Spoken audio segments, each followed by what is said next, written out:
The sun had barely begun to illuminate the skyscrapers of New York City when Caroline Sanders passed her worn cloth over the mahogany surface of the imposing desk. Her movements were methodical, precise, almost like a silent dance she had perfected over the years.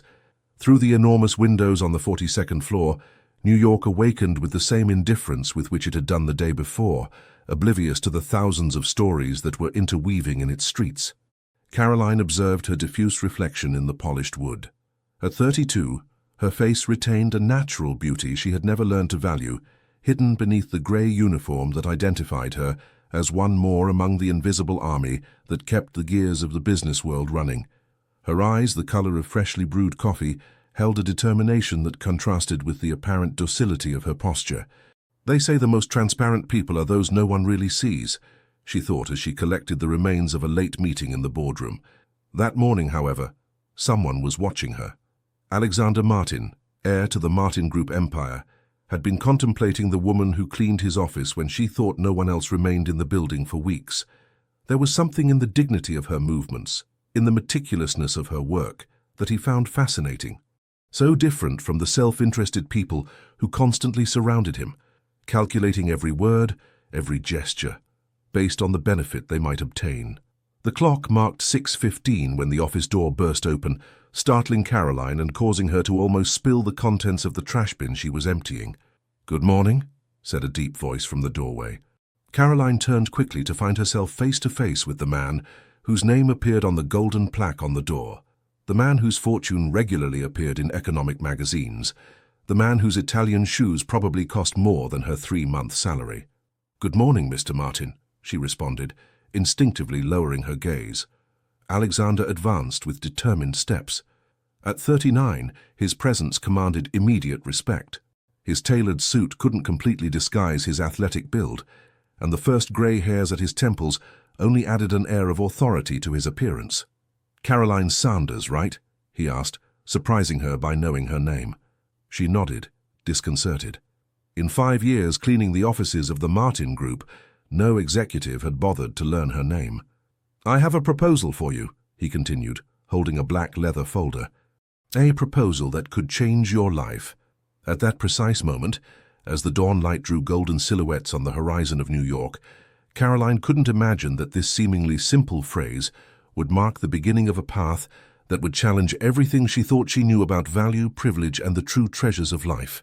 "Sometimes the most important contracts we sign are those not written on paper," she would say many months later, recalling that first encounter that was about to transform her existence in ways she could never have anticipated. Caroline held the cup of cheap coffee between her trembling hands. The neighborhood diner, with its worn tables and the constant murmur of the television hanging in a corner, violently contrasted with the glass and steel office she had left behind barely an hour ago. Across from her, Alexander Martin seemed out of place in his 3-piece suit and watch that cost more than the entire establishment. Still, it had been he who had insisted on talking in a place where she would feel comfortable. $1 million, he repeated, as if commenting on the weather. $500,000 upon signing the contract, and the rest when our agreement ends in a year. Caroline let out a nervous laugh that got stuck in her throat. "And all I have to do is pretend to be your wife. For a year." The words sounded absurd even as she spoke them. "Why me? There are thousands of women who would be delighted to marry me for my money," Alexander interrupted with a smile that didn't reach his eyes. "Precisely because of that. I need someone who understands that this is business, not a fairy tale. Someone discreet, hard-working, who has no connections to my social circle." Caroline remained silent, processing the situation. As he had explained to her, there was a clause in his grandfather's will. To assume complete control of the family empire before turning 40, he had to be married. An outdated tradition that his father had never questioned, and that now hung over him like a sword of Damocles. "I have 3 months," Alexander continued. "After that, the family council will assume control, and everything I've built will end up in the hands of cousins and uncles who only know how to spend money, not generate it." Caroline remembered the times she had observed him working until dawn, when he believed no one else remained in the building. That dedication was something she could understand. She herself had worked tirelessly all her life. "I've been observing you, Caroline," he said, leaning slightly forward. "For months. Your work ethic, your discretion, You've been spying on me, she interrupted, feeling a mixture of indignation and something else she couldn't identify. I prefer to call it prior investigation, he responded with an almost imperceptible smile. Do you know how many employees do their job correctly when they think no one is watching? Very few. You never take shortcuts. Caroline didn't know how to respond to that. Somehow the fact that he had noticed her dedication meant more than the absurdity of the proposal itself. Mr. Martin. Alexander, he corrected. If we're going to be married, you should call me by my name. Caroline took a deep breath. Alexander, what you're asking is, it's crazy. What would happen to my job, my family, my life? You'd officially keep your job, though obviously you wouldn't work. As for your family, the story would be that we've known each other for months and decided to get married quickly. You'd live in my house, attend some social events, and after a year, we'd discreetly divorce. You could buy a house, start a business, do whatever you want with the money. The waitress approached to refill their cups.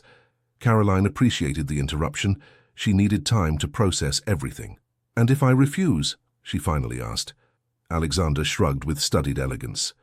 Then I'll look for someone else. But my offer is generous and it comes with a legal contract that protects your interests. Caroline thought about her small apartment shared with her sister Lucy, about the bills that piled up every month, about the dreams she had been abandoning with each passing year. $1 million was more money than she had ever imagined possessing. I need time to think about it, she finally said. Alexander nodded, leaving a card on the table. I have 3 days. My personal number is there. As she watched him walk away between the tables, Caroline felt that the world she had known was beginning to blur around her, like a landscape seen through a fogged glass. The decisions that define us, she thought, rarely come with warnings or trumpets. They appear disguised as impossibilities in ordinary moments. She couldn't imagine then that this indecent proposal would be just the first step on a path that would change much more than her economic situation. Memorial Hospital had always been a place associated with fear and uncertainty for Caroline. The smell of disinfectant gave her a knot in her stomach. Ever since, as a child, she had said goodbye to her father there, victim of a workplace accident in construction. Now, sitting in an uncomfortable plastic chair, she held her younger sister's hand, while the doctor explained in technical terms what they had both already intuited. Lucy needed specialized and expensive treatment. The reference center for this type of pathology is in Boston, Dr. Ramirez explained, adjusting his glasses. There's a new therapy with promising results, but how much would it cost? Caroline interrupted, getting straight to the point. The doctor looked at her with that mixture of compassion and resignation that Caroline had seen too many times in her life. With the transfer expenses, accommodation, and the complete treatment, we'd be talking about around $400,000 approximately. Lucy squeezed her hand with what little strength she had left. At 25, her emaciated face painfully contrasted with the vivacity that had always characterized her. It's okay, Caroline, she whispered. We've overcome worse things. But Caroline knew that this time was different. They had survived poverty, abandonment, precarious jobs, and abusive landlords. But illness was an enemy against which they couldn't fight with determination alone. As she left the hospital, the New York sky had been tinged an intense orange. Caroline walked distractedly with no fixed direction. In her purse, Alexander Martin's card seemed to weigh tons. The numbers danced in her head. $400,000 to save her sister, $1 million for marrying a stranger. She arrived at a small park and sat on a bench. The noise of playing children formed a strange contrast with the storm inside her. She took out the card and looked at it. It was simple, elegant, with just a name and phone number embossed. Caroline had grown up with firm principles. Her mother, before dying, had instilled in her the value of dignity above all else. You can lose everything, Caroline, but never sell your essence, she had said while fighting against the cancer that eventually took her. But what did selling her essence really mean? Hadn't she cleaned offices that would never be hers? Smiled at people who treated her like furniture? Saved every penny while watching others squander in one day what she earned in months? Her phone vibrated. It was a message from the nurse. Lucy would have to stay in the hospital tonight. Her condition had worsened.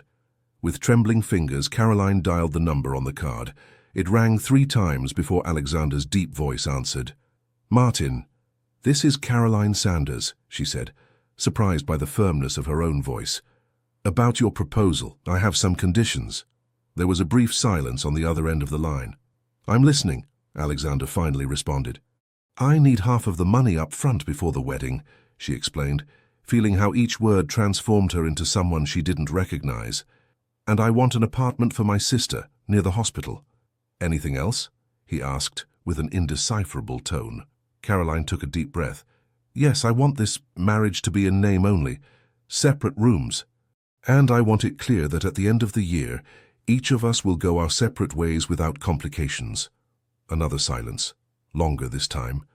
"Agreed," Alexander finally conceded, "but I have one more condition. Absolute discretion. No one can know that our marriage is an agreement. Not your family, not your friends, no one." Caroline closed her eyes for a moment.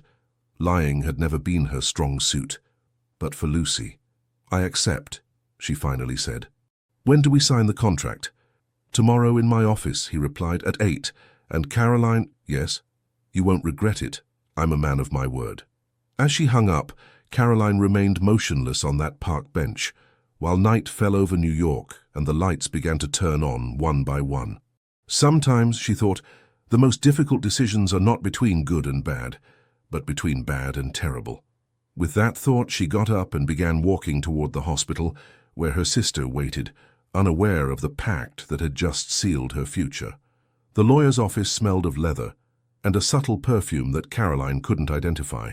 Rafael Montero, a man in his 50s with thin-framed glasses and an impeccable suit, reviewed the contract with the meticulousness of someone accustomed to finding details that others would overlook. Confidentiality clause, prenuptial agreement, economic compensation, he murmured as he turned the pages. "Everything seems in order, Miss Sanders. Once signed, you will receive the first transfer." Caroline glanced sideways at Alexander, who remained imperturbable by the window, contemplating the city as if it were his. In a way, Caroline thought, it probably was. With a slightly trembling hand, she signed each of the pages. Her signature, normally careless, seemed out of place next to Alexander's elegant rubric. "Congratulations," said the lawyer with a professional smile. "You are officially engaged. The wedding is scheduled for 2 weeks from now." Caroline nodded, still dazed by the rapidity with which everything was happening.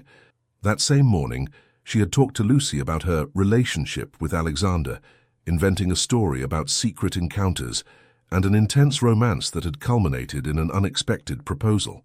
The incredulity in her sister's eyes had been painful, but less so than the alternative of watching her deteriorate without being able to do anything. "The money will be in your account this afternoon," Alexander said once the lawyer had left. "I've arranged everything for your sister's transfer to Mount Sinai Hospital while we wait for the procedures for Boston." "Thank you," Caroline responded dryly. "I didn't expect you to take care of that so efficiently." Alexander looked at her directly for the first time in the whole meeting. His eyes were an intense grey, almost silvery under certain light. "I'm a businessman, Caroline. Efficiency is my specialty," he paused.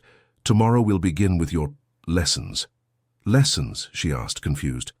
"Protocol, etiquette, fashion. I can't present my fiancé to New York society without adequate preparation," he explained in a neutral tone. "Don't worry, I've hired the best professionals."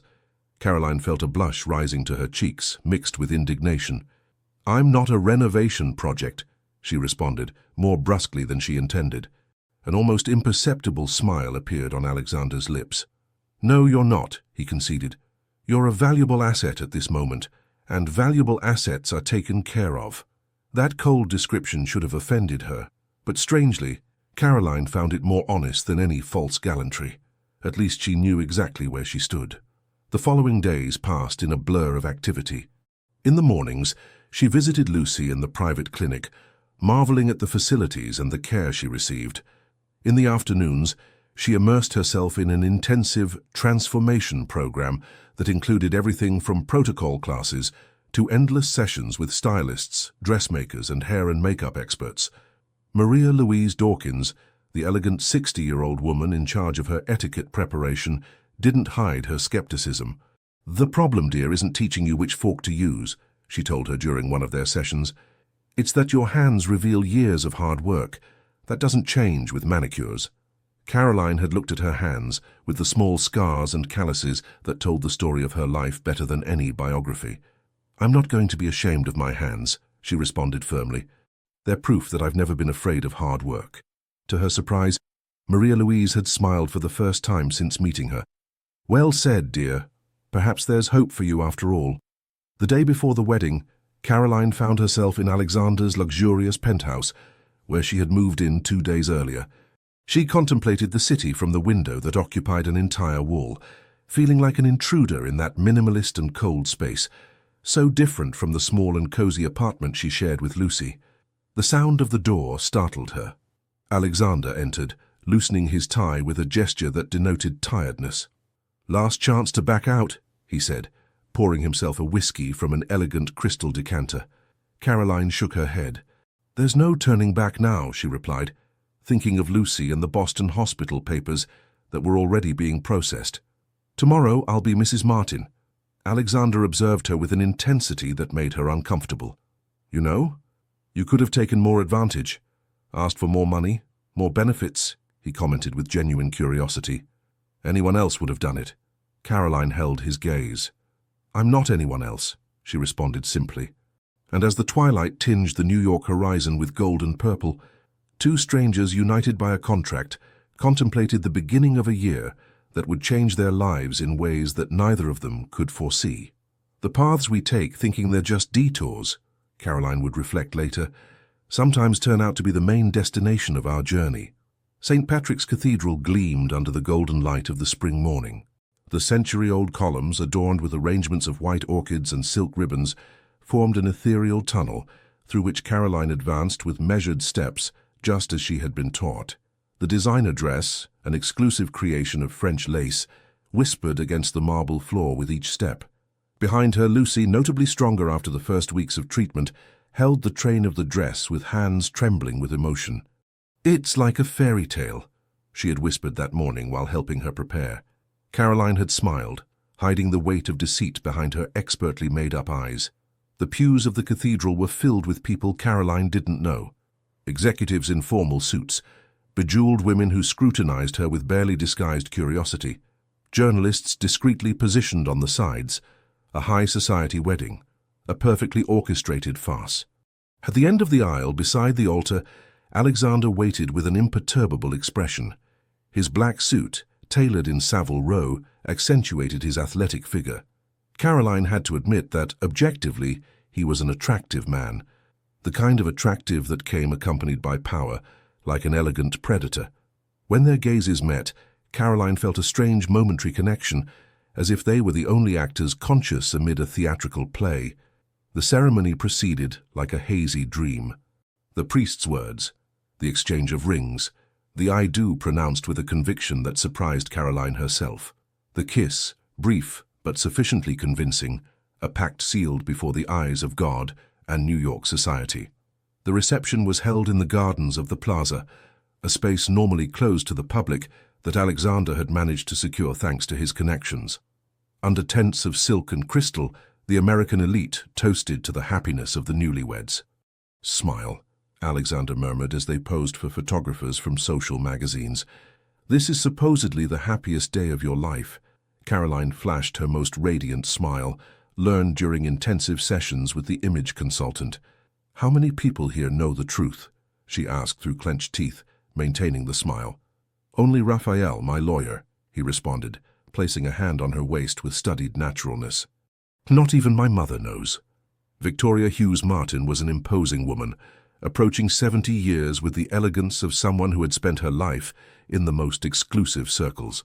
Her eyes, identical to Alexander's, had been fixed on Caroline throughout the entire ceremony. "Speaking of the devil," Alexander murmured, straightening slightly, "prepare yourself." Victoria advanced toward them with firm steps, followed by an entourage of friends attired in hats and dazzling jewelry.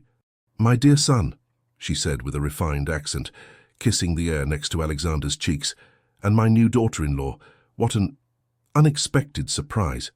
Caroline felt how she evaluated her from head to toe in a fraction of a second.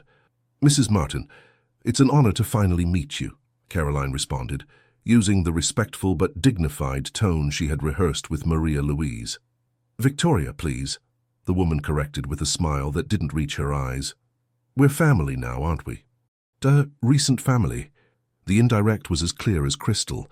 Caroline maintained her composure. "Love sometimes surprises us when we least expect it," Alexander intervened, tightening Caroline's waist with a protective gesture that surprised her. Victoria narrowed her eyes slightly. "No doubt, especially when it appears just 3 months before the 40th birthday," she replied with venomous sweetness. "What a providential coincidence." Before the tension could increase, the orchestra began to play the first dance. Alexander took Caroline's hand. "If you'll excuse us, it's time for me to dance with my wife," he announced, guiding her to the dance floor. Under the dome of sparkling lights, Alexander took her in his arms with the precision of someone who had taken dance classes all his life. Caroline followed his steps with the newly acquired grace from endless hours of practice. "Your mother doesn't believe our story," Caroline whispered. "My mother doesn't believe in anything she can't control," he responded, guiding her in a perfect turn. "Don't worry about her. It's hard not to when she looks at me as if I were a thief who has come to steal the family silverware." Alexander let out a brief laugh, a sound that Caroline had never heard from him. "You have a sense of humor. That wasn't in your file." "File?" she asked, frowning. "Figure of speech," he responded quickly, though something in his tone suggested otherwise. As they twirled around the floor, becoming the center of all gazes, Caroline was painfully aware of the disparity of their worlds. She, who had grown up counting coins for the bus, now danced on a floor covered with rose petals that would cost more than her former weekly salary. For an instant, her eyes rested on Lucy, who watched her from a side table with a smile of admiration that broke her heart. Her sister believed she was witnessing a miracle, a modern fairy tale, not a commercial transaction disguised as romance. Alexander seemed to perceive her change of mood. "Everything okay?" he asked in a low voice. Caroline nodded slightly. "Just thinking about how strange all this is," she responded honestly. "A month ago I was cleaning your office, and today you are my wife," he completed, with an unexpected intensity in his gaze. "And believe me, there are certain advantages in this arrangement for both of us." When the music ended and they separated, Caroline felt a strange emptiness at losing contact with his hands, an emptiness that shouldn't exist in a marriage of convenience. "The masks we wear," she thought as she smiled for another photograph, "sometimes adhere so much to our skin that it becomes difficult to remember where the disguise ends and where our true face begins." Alexander Martin's main residence wasn't the minimalist penthouse where Caroline had spent the days before the wedding, but an impressive mansion in the Hamptons, the most exclusive neighborhood outside New York. Surrounded by 3 hectares of gardens designed by a French landscape architect, the house was a modern structure of clean lines, enormous windows, and finishes in natural stone. Upon crossing the threshold as the new lady of the house, Caroline felt she was entering a completely alien world. The reception hall, with its double-height ceiling and a floating staircase that seemed suspended in the air, was larger than the entire apartment where she had lived with Lucy. "Your room is in the East Wing," Alexander explained, while an army of discreet employees transferred the luggage. "Mine is in the opposite wing. You'll have all the privacy you need." Caroline nodded, grateful for the fulfillment of that part of the deal, though she couldn't help but feel a strange pang of disappointment. No, surely it was just fatigue after the intense days of preparations and the long celebration. "Rosalie will show you the facilities," he continued, pointing to an older woman with a serene expression who waited at a certain distance. "She's the housekeeper and has been with me since I was a child. You can trust her for anything you need." Alexander checked his watch, a gesture that Caroline had already identified as characteristic of him. "I have a video conference with Tokyo in 15 minutes, he announced, instantly returning to executive mode. "We'll have dinner at 8. The chef will prepare something special for your first night here." Without further preambles, Alexander headed to his office, leaving Caroline with the feeling of having been part of another efficiently completed business transaction. Rosalie Thompson proved to be an unexpected blessing. With her grey hair collected in an impeccable bun and an air of quiet dignity, she guided Caroline through the labyrinths of her new residence with kindness but without civility. "This house has always been too big and empty," she commented as she showed her the two-story library. "It's good to finally have a lady here." Caroline smiled shyly. "I'm not sure I feel like the lady of anything yet," she confessed. "All of this is overwhelming." Rosalie looked at her with a wisdom that only comes with years. "Big houses have many secrets, Mrs. Caroline, and the people who inhabit them, even more." She made a significant pause. "Mr. Alexander may seem cold, but his heart is like this house, spacious but difficult to navigate without a map." Caroline raised an eyebrow, intrigued by the comment, but Rosalie had already continued the tour, now showing her the impressive indoor pool. Caroline's room turned out to be a suite worthy of a luxury hotel, with a king-size bed, a closet the size of her former apartment, and a marble bathroom with a bathtub that more resembled a small pool. The space was as beautiful as it was impersonal. "You can decorate it to your liking," Rosalie offered, perhaps perceiving her discomfort. "Mr. Alexander gave instructions that you have the freedom to change whatever you wish." Caroline surveyed the walls in neutral tones, the elegant but characterless furniture. "Thank you, Rosalie." Perhaps with time. Left alone, Caroline sat on the edge of the perfectly made bed, feeling the soft duvet under her hands. She took out her phone and called Lucy, needing the anchor of familiarity in that ocean of strange luxury. "What's it like?" her sister asked as soon as she answered. "Is it as impressive as in the magazines?" Caroline smiled, carefully choosing her words to not lie more than necessary. "It's different. Big and beautiful, but a bit cold. Like Alexander," Lucy joked. "Though I must admit that when you were dancing, there was something there, Caroline. He looked at you in a special way." Caroline felt a knot in her throat. "How are you feeling today?" She changed the subject. "Have you taken your medications?" The conversation drifted to the preparations for the trip to Boston, scheduled for 2 weeks later. When she finally hung up, Caroline allowed herself a moment of vulnerability, letting the tears she had contained for days flow freely. She was trapped in a crystal castle, married to a stranger, living a lie that became more complex every day. At what point had her life turned into this strange theatrical play? Dinner turned out to be a formal affair, served in a dining room with capacity for 20 people, where Alexander and she sat at opposite ends of a table too long for comfortable conversation.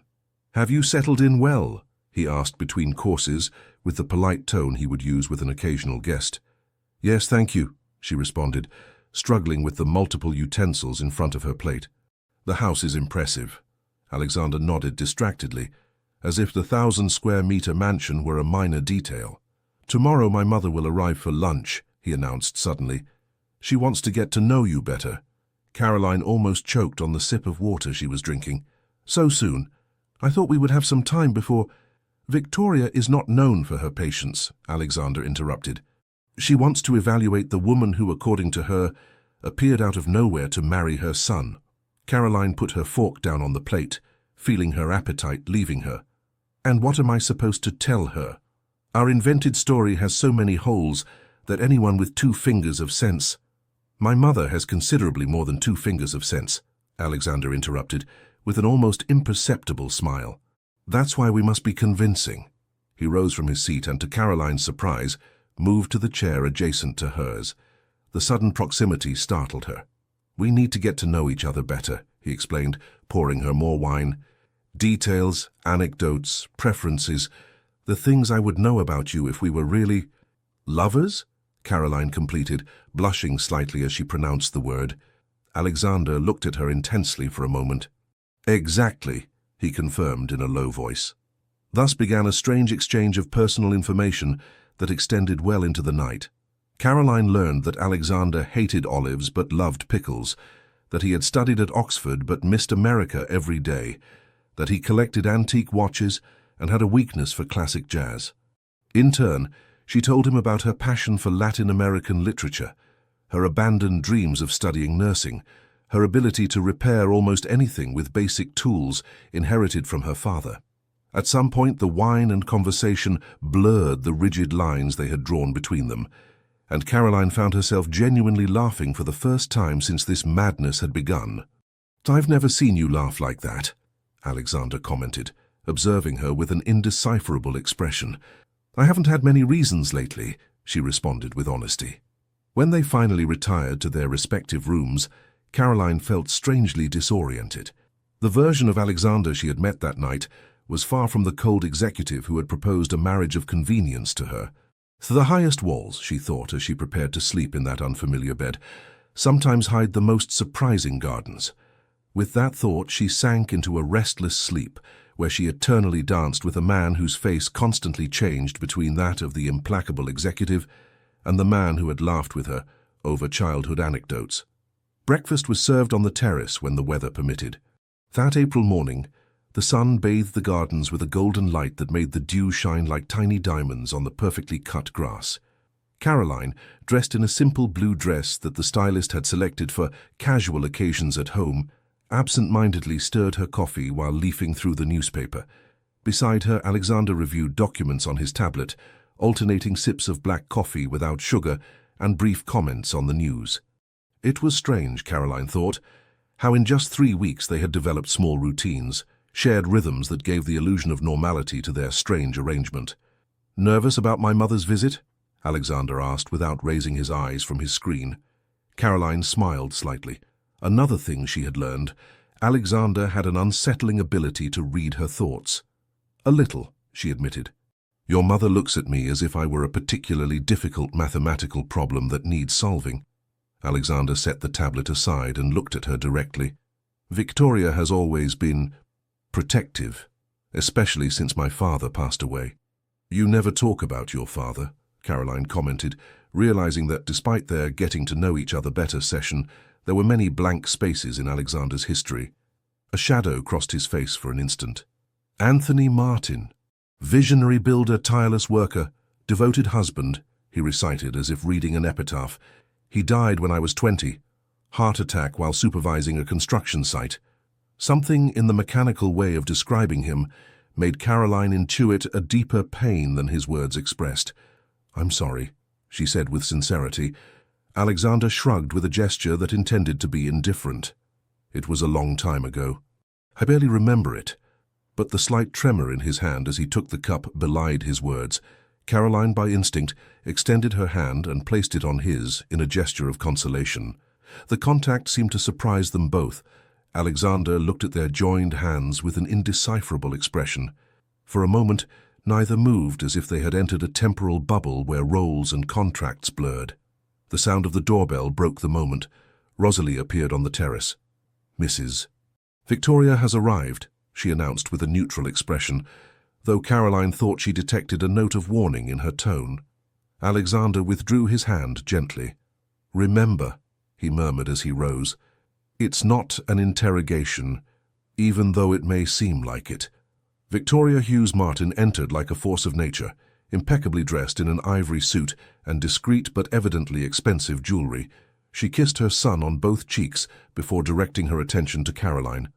"My dear daughter-in-law," she greeted with a smile that didn't reach her eyes. "How lovely you look in your new surroundings." Caroline instinctively straightened. "Victoria, what a joy to see you again," she responded with the calculated warmth she had learned during her etiquette lessons. "Alexander had mentioned you would join us for lunch." "Oh, I hope I haven't arrived too early," the woman replied, checking her gold watch. "I was so curious to see how my new daughter-in-law was adapting to family life." The emphasis on new and family was subtle but unmistakable. Lunch proceeded in a strange balance between social courtesy and veiled interrogation. With seemingly innocent questions, Victoria tried to unravel Caroline's past, her intentions, the nature of her relationship with Alexander. "And you say you met when you worked for the Martin Group?" Victoria asked as they tasted dessert, an elaborate chocolate soufflé. "How unconventional." "Sometimes love appears in the most unexpected places," Alexander intervened, placing his hand on Caroline's in a gesture that was beginning to feel natural between them. Victoria narrowed her eyes slightly. "No doubt, especially when it appears so opportunely before certain legal deadlines." The silence that followed was tense. Caroline, however, had endured looks of disdain all her life, from the social worker who questioned if her mother could support them, to the teachers who doubted her ability to excel academically for coming from a marginal neighborhood. "I know what you're thinking, Victoria," she said with a calmness that surprised even Alexander. That I'm an opportunist who has seen the perfect occasion to marry into money. Victoria raised a perfectly groomed eyebrow, apparently impressed by the frankness. I didn't say that. You didn't need to, Caroline continued, and you're right to be protective of your son. I would do the same in your place, she paused. But you're mistaken about something fundamental. Alexander is not just his fortune or his surname. He is much more than that. And that more is what made me fall in love with him. The words flowed with a sincerity that scared her, because although the falling in love was part of the farce, there was something true in recognizing that Alexander was more than his facade of an implacable businessman. Victoria studied her with renewed interest, as if seeing Caroline for the first time. Interesting, she finally murmured, before abruptly changing the subject. Alexander mentioned that your sister will soon travel to Boston for medical treatment. It must be comforting to be able to provide her with that opportunity now. The indirect was clear as crystal, but Caroline merely smiled. It's a blessing to be able to help those we love, she responded with serenity. When Victoria finally left, after a 3-hour visit that seemed to last for days, Caroline collapsed onto the main living room sofa. Your mother is formidable, she commented, removing her uncomfortable high-heeled shoes. Alexander loosened his tie with a sigh. You did extraordinarily well, he said, pouring himself a whiskey. I think you even impressed her, which is practically impossible. Did I impress you too? Caroline asked without thinking, surprising herself with the question. Alexander looked at her fixedly over his glass. Constantly, he responded, with an honesty that disarmed her. That night, Caroline couldn't sleep. She tossed and turned in the enormous bed, mentally reviewing every moment of the day, every word exchanged with Victoria, every look shared with Alexander. At what point had the line between acting and reality begun to blur? She decided to go down to the kitchen for a glass of water. The mansion was silent and in semi-darkness, illuminated only by the dim security light.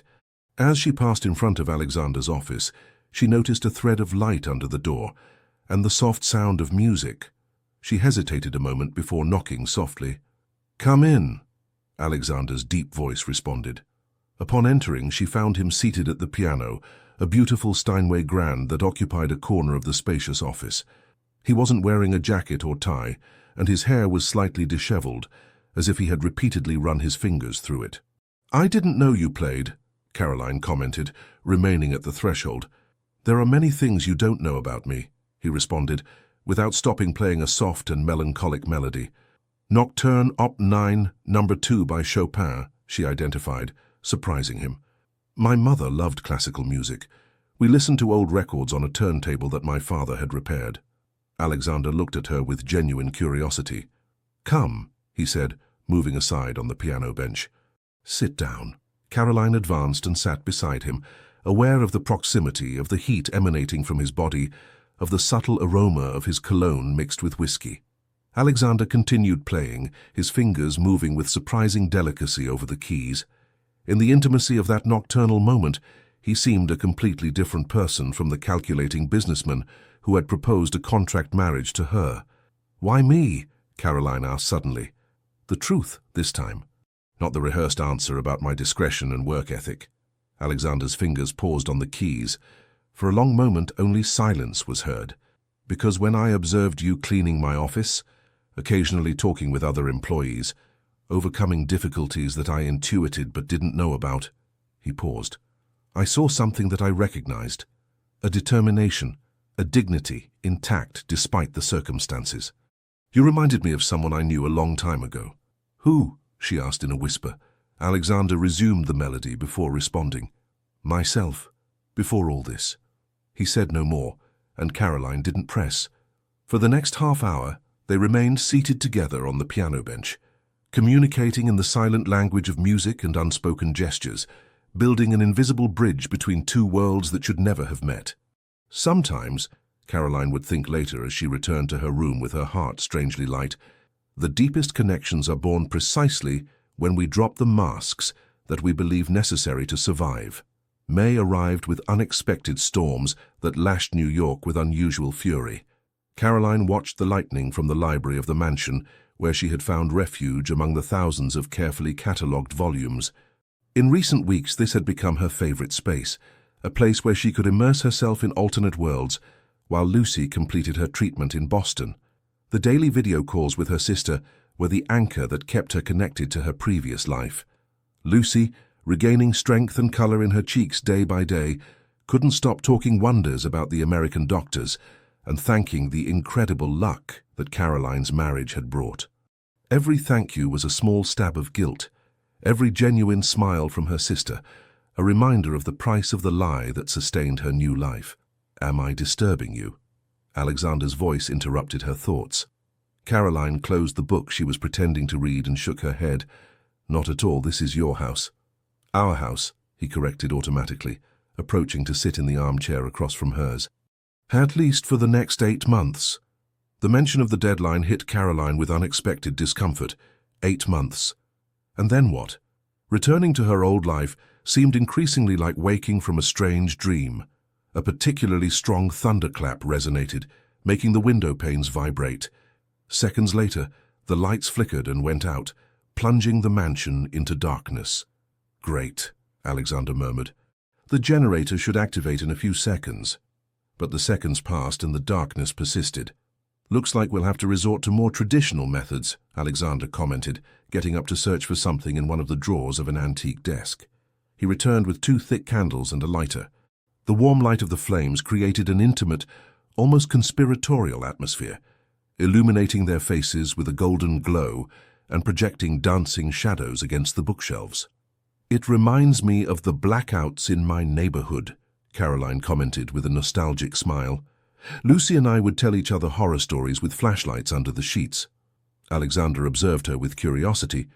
"You never talk much about your previous life," he pointed out.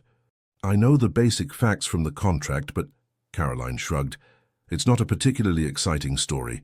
Father deceased in a workplace accident, mother lost to cancer, 2 sisters fighting to survive in a system that doesn't particularly facilitate social mobility.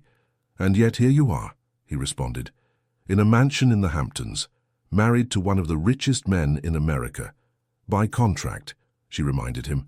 Something passed through Alexander's eyes, fleeting like the lightning that sporadically illuminated the room.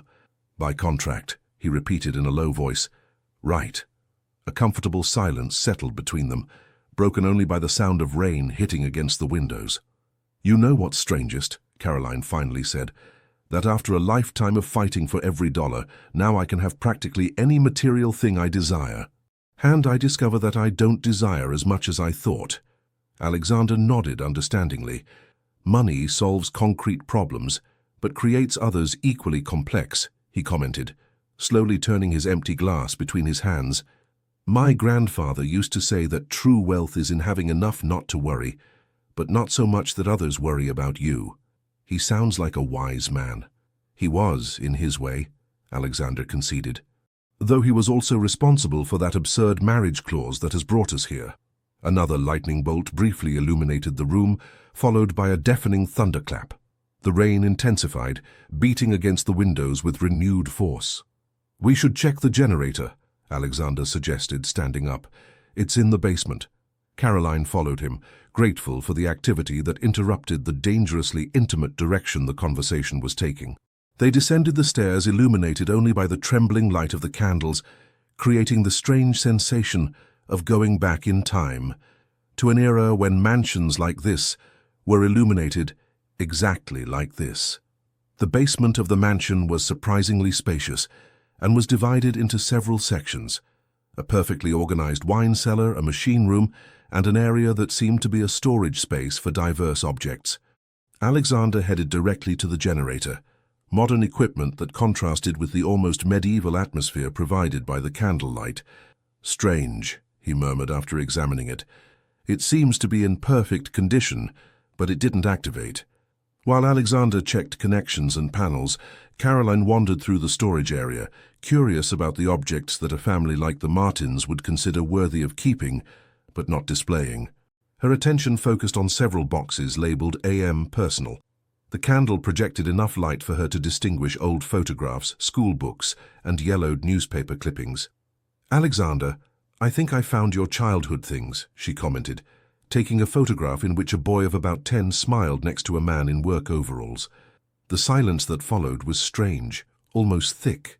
When she turned, she found Alexander motionless, looking at her with an expression she couldn't decipher. "Those aren't my things," he finally said, approaching. "They're my father's.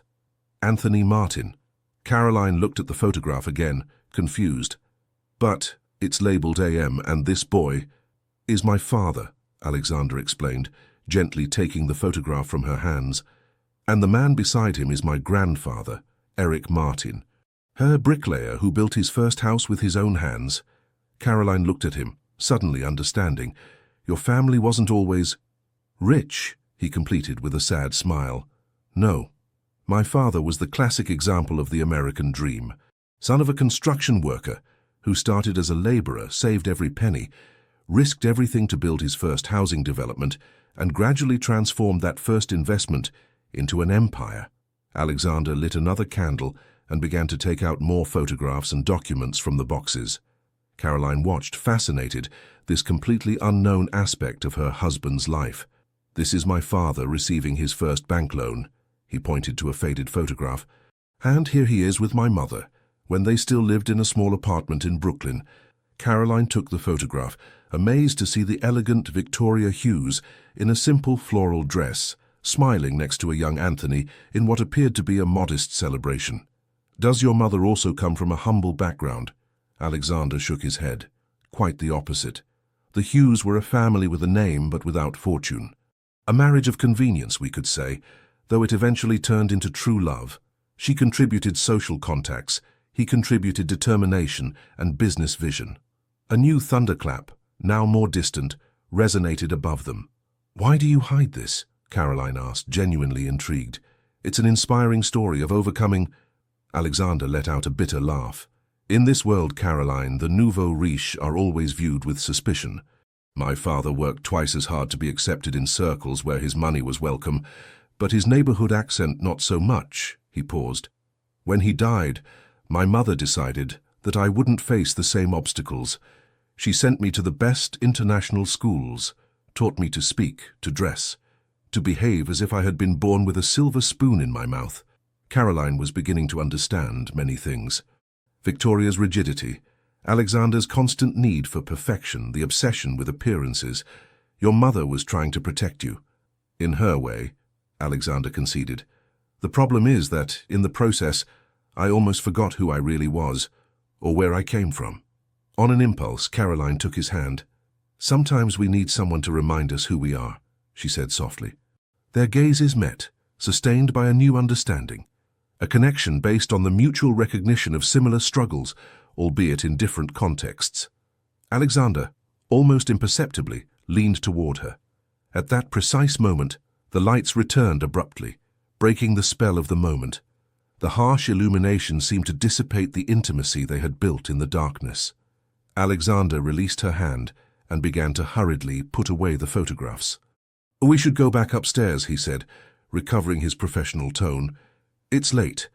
Caroline nodded, feeling that something important had been about to happen and that the moment had passed. As they climbed the stairs, each immersed in their own thoughts, she couldn't help wondering what would have happened if the lights had taken a few seconds longer to return. "The real storms," she would reflect that night as she listened to the rain beating against her window, "are not those that occur outside, but those that unleash revelations within us that forever alter how we see ourselves and others." June brought with it suffocating heat and an unexpected crisis. Caroline first noticed it in Alexander's tense gestures, in calls at odd hours, in meetings that extended until dawn. Something was happening at the Martin Group. "Is everything okay?" she dared to ask one night, when she found him in the kitchen at 3 in the morning, reviewing documents with a somber expression. Alexander looked up, surprised. He seemed to have forgotten he wasn't alone in the house. "Business matters," he responded curtly. "Nothing you should worry about." Caroline felt a pang of irritation at his condescending tone. "I'm your wife, even if by contract," she replied with more firmness than she intended. "And I live in this house. If there are problems that could affect us, I have the right to know." Alexander looked at her for a few seconds, as if evaluating something. Finally, he sighed and gestured for her to sit. "The Horizon project is in danger," he explained, rubbing his eyes with fatigue. A rezoning of land that wasn't approved, unexpected costs, problems with materials from China. A perfect storm. Caroline vaguely remembered having heard about the Horizon project, an ambitious, sustainable urban development, the largest that the Martin Group had ever undertaken. "How bad is it?" she asked, serving 2 cups of the coffee she had just prepared. Alexander accepted the cup with a gesture of gratitude. "We could lose about $200 million, he responded with a calmness that contrasted with the magnitude of the figure. "And the worst thing is the jobs. Almost 500 families depend directly or indirectly on this project." Caroline felt a knot in her stomach. She, who had grown up watching her father struggle to maintain a stable job, perfectly understood what it meant for a family to lose its source of income. "And there are no alternatives?" she asked. "My board of directors proposes 2 options," Alexander explained. "The first, abandon the project, assume the losses, and lay off the staff. The second, drastically cut costs, which means lower quality materials and of course also layoffs, though fewer." Something in his tone made Caroline intuit his disagreement with both options. "But you're not convinced?" Alexander smiled slightly, surprised by her perspicacity. "No, I propose a third way. Maintain quality, jobs, and absorb losses temporarily. We could recover in a couple of years if the markets stabilize." "But your directors don't agree," Caroline guessed. "They think it's an unnecessary risk," Alexander confirmed. "They say I have sentimentality improper for a CEO, that my father would have made tougher decisions." Caroline remained silent, processing the information. The mention of his father revealed how deeply personal this dilemma was for Alexander. "What will you do?" she finally asked. Alexander looked at her with intensity. "I still don't know," he admitted. "The decisive meeting is tomorrow morning." That night Caroline couldn't sleep. She tossed and turned in bed, thinking about the 500 workers and their families, about Alexander trapped between his conscience and the expectations of his board of directors, about the fortune at stake.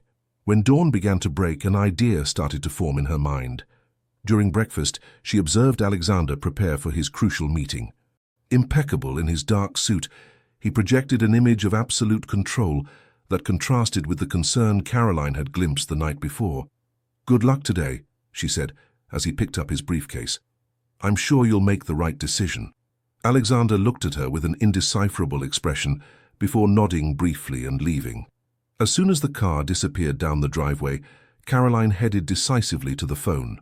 "Rosalie," she said when the housekeeper answered, "I need you to put me in contact with someone trustworthy, who knows the history of the Martin Group well, and I'll also need the economic newspapers from the last 3 months." The woman seemed surprised, but didn't ask questions. An hour later, Caroline found herself in the library with a pile of newspapers and waiting for the arrival of Philip Summers, the accountant who had worked with Anthony Martin for more than 20 years and was now retired. The conversation with Philip turned out to be exactly what Caroline needed. The elderly man, initially wary, became animated as he talked about the company's past, and especially about how Anthony Martin had overcome similar crises. In '92, during the recession, everyone advised him to sell half his assets, Philip recalled with bright eyes. But Mr. Anthony had a different vision. "Crises are temporary, reputation is permanent," he used to say. Caroline listened attentively, taking notes and asking precise questions about cost structures, past strategies, and creative solutions that had worked before. After Philip left, Caroline spent hours reviewing economic newspapers, looking for patterns in the markets, analyzing trends. All her years managing the family budget with limited resources had given her an intuition for numbers that she now applied on a much larger scale. It was almost 6 in the evening when Alexander returned. His somber expression and loosened tie indicated that the meeting had not gone well. "What happened?" Caroline asked, coming out to receive him. Alexander dropped his briefcase with a gesture of defeat. "The board has voted. We're going to abandon the project and assume the losses," he announced with a tired voice. "Layoffs will begin next week." "They can't do that," Caroline protested. "There has to be another way." "There is, but no one wants to hear it," he responded, heading directly to the bar and pouring himself a whiskey. "My hands are tied, Caroline. Even being the majority shareholder, I can't make unilateral decisions of this caliber." Caroline took a deep breath before speaking. What if you could prove to them that there's a precedent of success, she said, approaching him.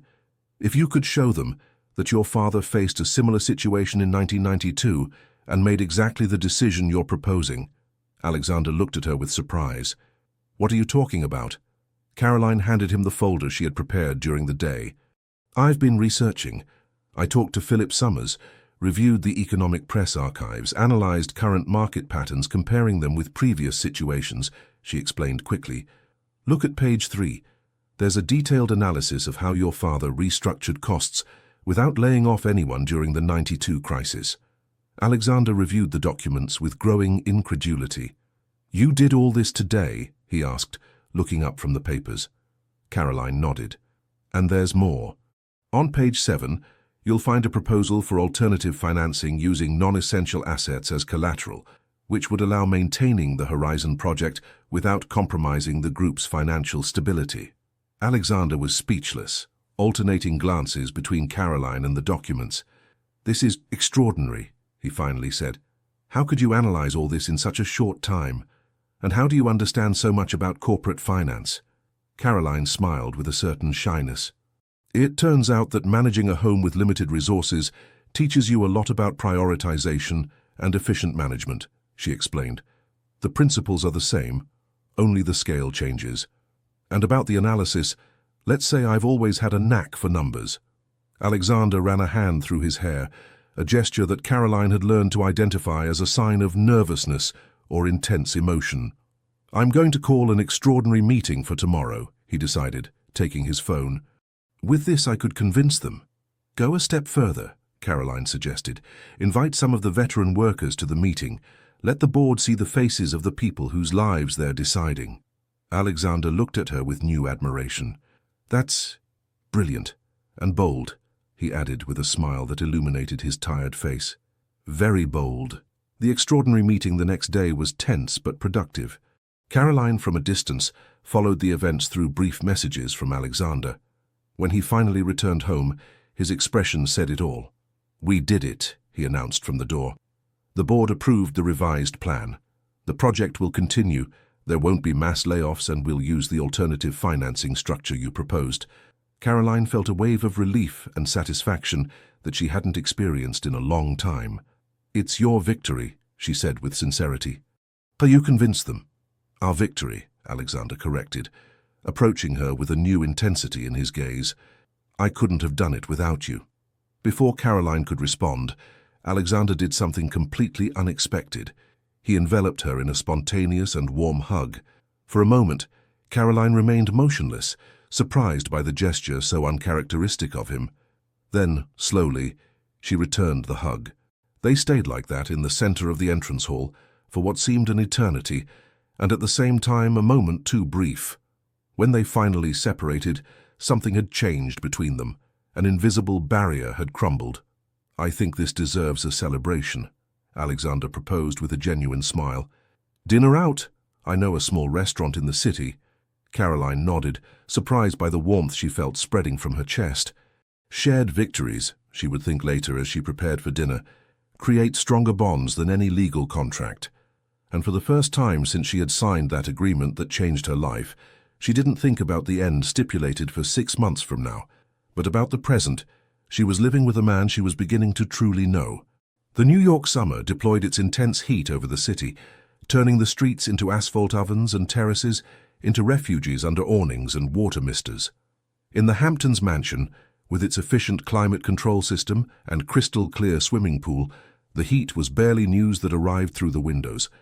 Caroline, however, felt a different heat, one that had no relation to exterior temperatures, but with the evolution of her relationship with Alexander. Since the episode of the Horizon project, something had changed between them. Silent dinners had transformed into conversations that extended until dawn. Formal gestures had given way to casual touches. Gazes held a second longer than necessary. Smiles shared over private jokes. The farce was beginning to feel dangerously real. That morning, Caroline was reviewing the latest medical exams of Lucy sent from Boston. The results were encouraging. The treatment was working and the doctors were already talking about an almost complete remission. In a few weeks, her sister could return to New York. Good news from what I see, Alexander commented. entering the living room where Caroline was studying the reports. She nodded with a radiant smile. "Excellent. Lucy will be able to return soon," she confirmed, feeling a mixture of joy for her sister's health and an inexplicable nervousness about her return. Alexander sat across from her. "We'll have to prepare a room for her here," he said naturally. "The one in the east wing next to the garden has the best light?" Caroline looked at him surprised. "I hadn't thought Lucy would come to live here," she confessed. "I assumed we would return to our apartment or look for something new for her." Alexander frowned slightly. "That would be strange, don't you think? A wife who doesn't live with her husband would raise suspicions," he pointed out with implacable logic. "Besides, she'll need medical follow-up, and here she'll have all the comforts." Caroline nodded slowly, recognizing the sense of the argument. However, the idea of integrating Lucy into this elaborate lie deeply disturbed her. One thing was deceiving businessmen and socialites, and quite another was continuing the deception with her own sister under the same roof. "You're right," she finally conceded. "It's the most practical." Alexander seemed to perceive her discomfort. "Caroline, if you prefer another solution—" No, she interrupted. "It's logical. I'm just worried about maintaining this. Acting constantly." "Acting?" he asked, with a tone that Caroline couldn't interpret. Before she could respond, Alexander's phone rang. He looked at the screen and his expression tensed. "I have to take this," he excused himself, getting up. "We'll talk later." Caroline watched him leave with a sense of missed opportunity. What had he been about to say?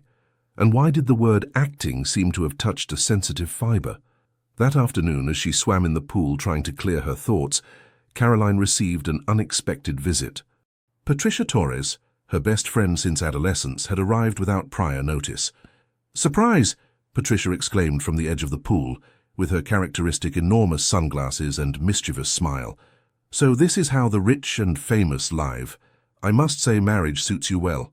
Caroline got out of the water, genuinely happy to see her friend, though also apprehensive. They hadn't talked much since the wedding, mainly because Caroline feared not being able to maintain the farce in front of someone who knew her so well. After drying off and changing, they met on the terrace for refreshments prepared by the efficient house staff. "So," Patricia began, taking a sip of her lemonade, "are you going to tell me the truth about this fairy tale wedding?" Caroline almost choked. "What do you mean?" Patricia looked at her with the intense perspicacity she had always had for detecting her lies. "Come on, Caroline. I've known you since we shared sandwiches in high school. You never mentioned this man in your life, and suddenly you're married to him, living in a mansion worthy of a magazine," she paused. "Besides, you've never been good at lying." Your ears turn red like now. Caroline instinctively brought her hands to her ears, internally cursing her revealing physiology. "It's complicated," she finally admitted. "I have all afternoon," Patricia responded, leaning back in her chair with an expectant expression. Caroline evaluated her options. Confessing the truth was out of the question. The confidentiality contract was explicit and the consequences severe. But continuing to lie to her best friend was becoming increasingly difficult. "Alexander and I," she began, carefully choosing her words. "Our marriage didn't begin in a conventional way." "What marriage does?" Patricia replied pragmatically. "Ours less than most," Caroline continued. "Let's say there were practical considerations involved, besides feelings." It wasn't exactly a lie, she told herself. There were practical considerations, undoubtedly, and feelings. Well, that was what terrified her lately. Patricia studied her with attention. "Are you referring to a draconian prenuptial agreement, or something more cinematic?" she asked, dramatically lowering her voice. "A marriage arranged for business convenience? Blackmail? A surprise pregnancy?" Caroline couldn't help laughing at her friend's overflowing imagination. "Nothing so novelistic," she responded, grateful for the lighter turn of the conversation. "Just unusual circumstances." "Well, whatever these unusual circumstances are," said Patricia, making air quotes, "they seem to have worked. I've never seen you so radiant." Caroline felt herself blushing. "It's the tan from the pool," she joked, trying to deflect attention. "No, it's something more," Patricia insisted with sudden seriousness. "Your eyes have a different shine. You're in love, Caroline Sanders, even if you try to deny it." The words fell like a bomb in Caroline's consciousness. In love? It was absurd. Her marriage was a contract, a business, a mutually beneficial transaction. The fact that her heart accelerated when Alexander entered a room, or that she sought excuses to spend time with him, or that she thought about him constantly. No, that didn't mean anything. Right. You're imagining things, she responded, with less conviction than she intended. Patricia's smile widened, triumphant. I knew it, she declared. You're completely in love with your own husband. How scandalous. The rest of the visit passed with updates on mutual friends and neighborhood anecdotes, but Patricia's statement continued to resonate in Caroline's mind long after her friend had left. That night, during dinner, Caroline was unusually silent. Alexander, who had begun to tune into her moods, immediately noticed. Everything okay? He asked, observing her with attention. You seem worried. Caroline toyed with her food. Patricia came to visit me today, she responded finally. My friend from the neighborhood. I know. Rosalie informed me, he said naturally. Did something happen? Caroline hesitated, unsure of how to express what was really troubling her. Patricia has doubts about our marriage, she explained finally. She doesn't swallow the story of love at first sight. Alexander put his wineglass on the table, suddenly alert. Did you tell her anything? He asked, with a tone that Caroline couldn't interpret as concern or accusation. Of course not, she responded, slightly offended. I respect our agreement, but Patricia knows me since forever and she says I seem in love. She said this last part almost in a whisper, as if pronouncing it aloud would give it a reality she wasn't prepared to face. Alexander remained motionless for a moment. Then, to Caroline's surprise, a slow smile spread across his face. That's good, isn't it? He finally said. It means our acting is convincing. The word acting hit Caroline with unexpected force. Of course, everything was an act for him, a contract, a business agreement. Right, she responded, forcing a smile. Very convincing. The rest of dinner passed in an uncomfortable silence that neither knew how to break. When they finally retired to their respective rooms, Caroline felt emotionally exhausted. Lying in her bed, looking at the ceiling, she had to face the truth she had been avoiding for weeks. She was falling in love with Alexander Martin. Not with the calculating businessman who had proposed a contract marriage, but with the man who played Chopin in the early morning, who had fought to save his workers' jobs, who kept photographs of his humble family past in the basement. The problem was that she didn't know if that man felt something remotely similar for her, or if it was all simply part of the elaborate show they had constructed. Mirrors show us our reflection, Caroline thought as sleep finally reached her, but it's masks that reveal our true nature, according to which ones we choose to wear and when we decide to take them off. The magazine Social Elite arrived at the mansion on a Thursday morning. Caroline, who was having breakfast peacefully on the terrace, felt that time stopped when Rosalie handed her the copy with a worried expression. On the cover, a photograph of her taken years ago in a cleaning uniform, next to the sensationalist headline, The Truth About Caroline Sanders, From Scrubbing Floors to Lady of High Society. With trembling hands, Caroline opened the magazine to the central report. 4 pages dedicated to unmasking her humble past, her work as a cleaner, even details about the marginal neighborhood where she had grown up. The article, signed by a J. Mendoza, insinuated without directly stating that her marriage to Alexander might have hidden motives. "Ma'am, are you all right?" asked Rosalie, observing how the color drained from Caroline's face. "Yes," she responded automatically, though she felt nauseous. "Where is Alexander?" "Mr. Martin left early for a meeting," Rosalie informed, "but he called a few minutes ago saying he was on his way back." Caroline nodded, trying to process the situation. How had they gotten all this information? Who could have leaked such specific details about her life? The answer came like lightning. Patricia. Her visit, her insistent questions, her curiosity about the marriage. The sound of a car entering the property at high speed interrupted her thoughts. Minutes later, Alexander burst onto the terrace with a stormy expression and a copy of the magazine in his hand. "Have you seen it?" he asked, though it was evident from the open magazine in front of Caroline. She nodded, not trusting her voice to speak. She expected to see fury, reproach, accusations of having violated the confidentiality agreement. Instead, Alexander's expression softened upon seeing her pale face. "I'm sorry," he said, sitting across from her. You shouldn't be exposed to this kind of sensationalist trash. Caroline looked at him confused. You're not angry, she finally asked. This could affect the company's image, your social position. Alexander made a dismissive gesture. Angry because someone revealed that my wife comes from a humble background and has worked hard all her life, he replied with an intensity that surprised her. The only thing that infuriates me is the invasion of your privacy and the condescending tone of the article. Caroline didn't know how to react to this unexpected response. I think it was Patricia, she confessed, feeling a pang of pain as she pronounced her friend's name. She's the only one who knew so many details about my past. Alexander shook his head. It wasn't your friend, he said with certainty. Raphael just confirmed it to me. It was James Mendoza, the journalist who signs the article. He works for my cousin Edward, who coincidentally is part of the family council that would assume control of the Martin Group if our marriage turned out to be irregular. Caroline felt the air leaving her lungs. She hadn't considered the family ramifications of their agreement. Of course, there would be people interested in discrediting their marriage. What do we do now? She asked, trying to maintain calm. Alexander stood up, projecting a determination that was almost tangible. Counterattack, he responded with simplicity. Tonight there's a charity gala organized by the Hughes Martin Foundation.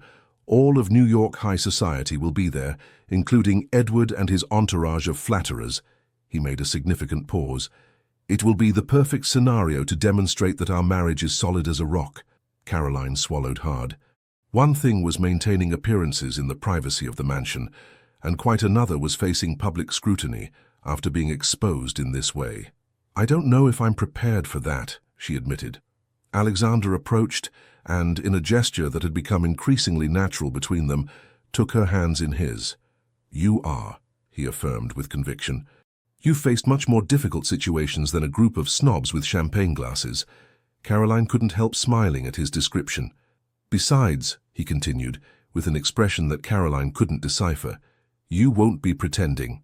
Just being yourself, the intelligent and brave woman who saved the Horizon Project, who is never ashamed of her past, and who has managed to earn even my mother's approval, which is practically a miracle. Something in the way he said it, in the sincerity of his gaze, made Caroline feel a warmth expanding from her chest. Was it possible that, for Alexander, she was already more than just part of a contract? The gala was held at the Plaza, one of New York's most emblematic buildings. Caroline, dressed in an elegant designer dress in an emerald tone that highlighted the gold of her skin, felt like an imposter, and at the same time strangely empowered. She knew she would be the center of all gazes after the article, but she was determined to hold her head high. Alexander didn't leave her side at any moment. His hand, firmly placed on the small of her back, conveyed a silent support that Caroline deeply appreciated. As expected, the murmurs began as soon as they set foot in the hall. Forced smiles, evaluating looks, half-voiced comments. Ignore them, Alexander murmured, as he guided her to the center of the hall. They aren't worthy of either your attention or your concern. Caroline nodded, maintaining a serene smile. The months of etiquette and protocol lessons were bearing fruit. At least outwardly, she projected an image of security and elegance. Gradually, the bravest or most curious guests began to approach. To Caroline's surprise, many expressed admiration instead of disdain. I always knew there was something special about you, commented a famous designer whom Caroline had met at previous events. That authenticity that can't be bought or faked. Now I understand where it comes from. Others, however, didn't disguise their contempt. It must be so. Educational for you to attend these events, commented an elderly woman with ostentatious jewelry, so different from what you were used to. Caroline was about to respond when a familiar voice intervened. Actually, my wife has exquisite taste and a social intuition that many here, despite generations of supposed lineage, will never develop, Victoria replied, appearing beside them with a champagne flute. It's refreshing to have new blood in the family, don't you think? Caroline's surprise at this unexpected defense must have been evident because Victoria discreetly winked at her before taking her by the arm. Don't give them the pleasure of seeing you affected, she advised when they were at a certain distance. Nothing would please them more than to see you falter. Thank you, Caroline murmured, genuinely grateful. I didn't expect that I would defend you, Victoria completed with a sardonic smile. "Dear, you are my son's wife. You could have been a circus trapeze artist, and I would have publicly supported you just the same." She paused. "Besides, you've shown more integrity than many of these vultures with noble titles." Caroline was processing this unexpected vote of confidence when she saw a man approaching whom she recognized from photographs. Edward Martin, Alexander's cousin, along with a younger man with a self-satisfied expression whom she assumed was the journalist J. Mendoza. Victoria followed her gaze and frowned. "Here comes trouble," she murmured. "Stay calm and follow my lead."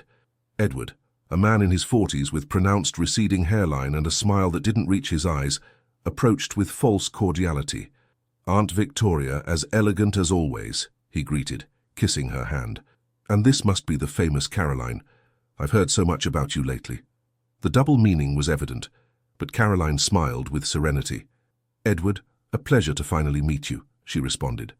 "Alexander has told me a lot about you and your particular way of doing business." A flash of irritation crossed Edward's face before he recovered his smile. "Allow me to introduce James Mendoza, a brilliant investigative journalist," he said, indicating the young man beside him. "We know each other through his work," Caroline responded coldly.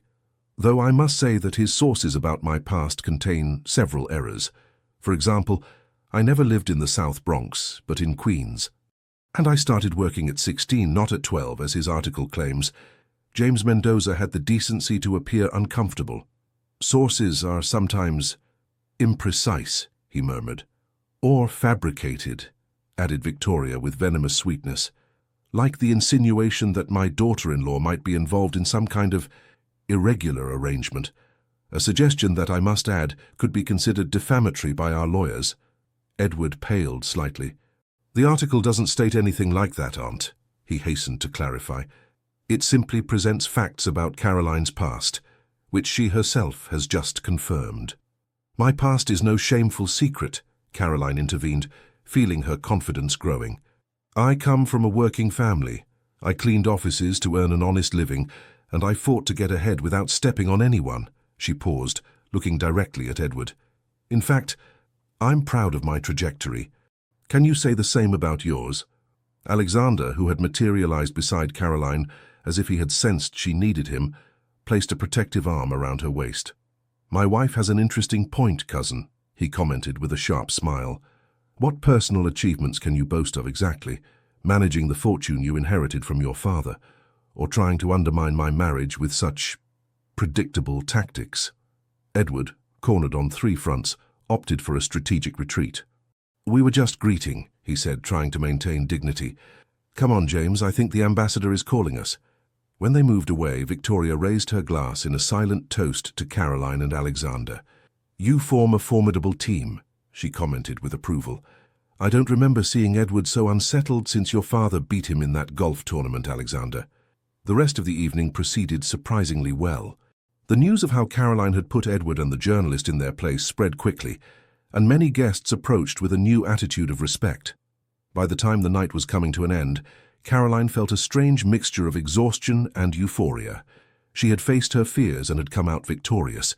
On the way back to the mansion in the privacy of the car, Alexander took her hand. "You were magnificent," he said with genuine admiration. "My mother is right, you are formidable."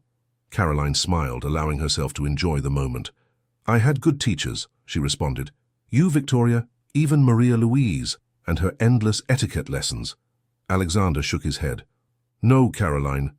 What you showed tonight isn't learned in any protocol lesson," he affirmed with seriousness. "It's character. It's something you've always had." Their gazes met in the semi-darkness of the car, intermittently illuminated by the streetlights they passed.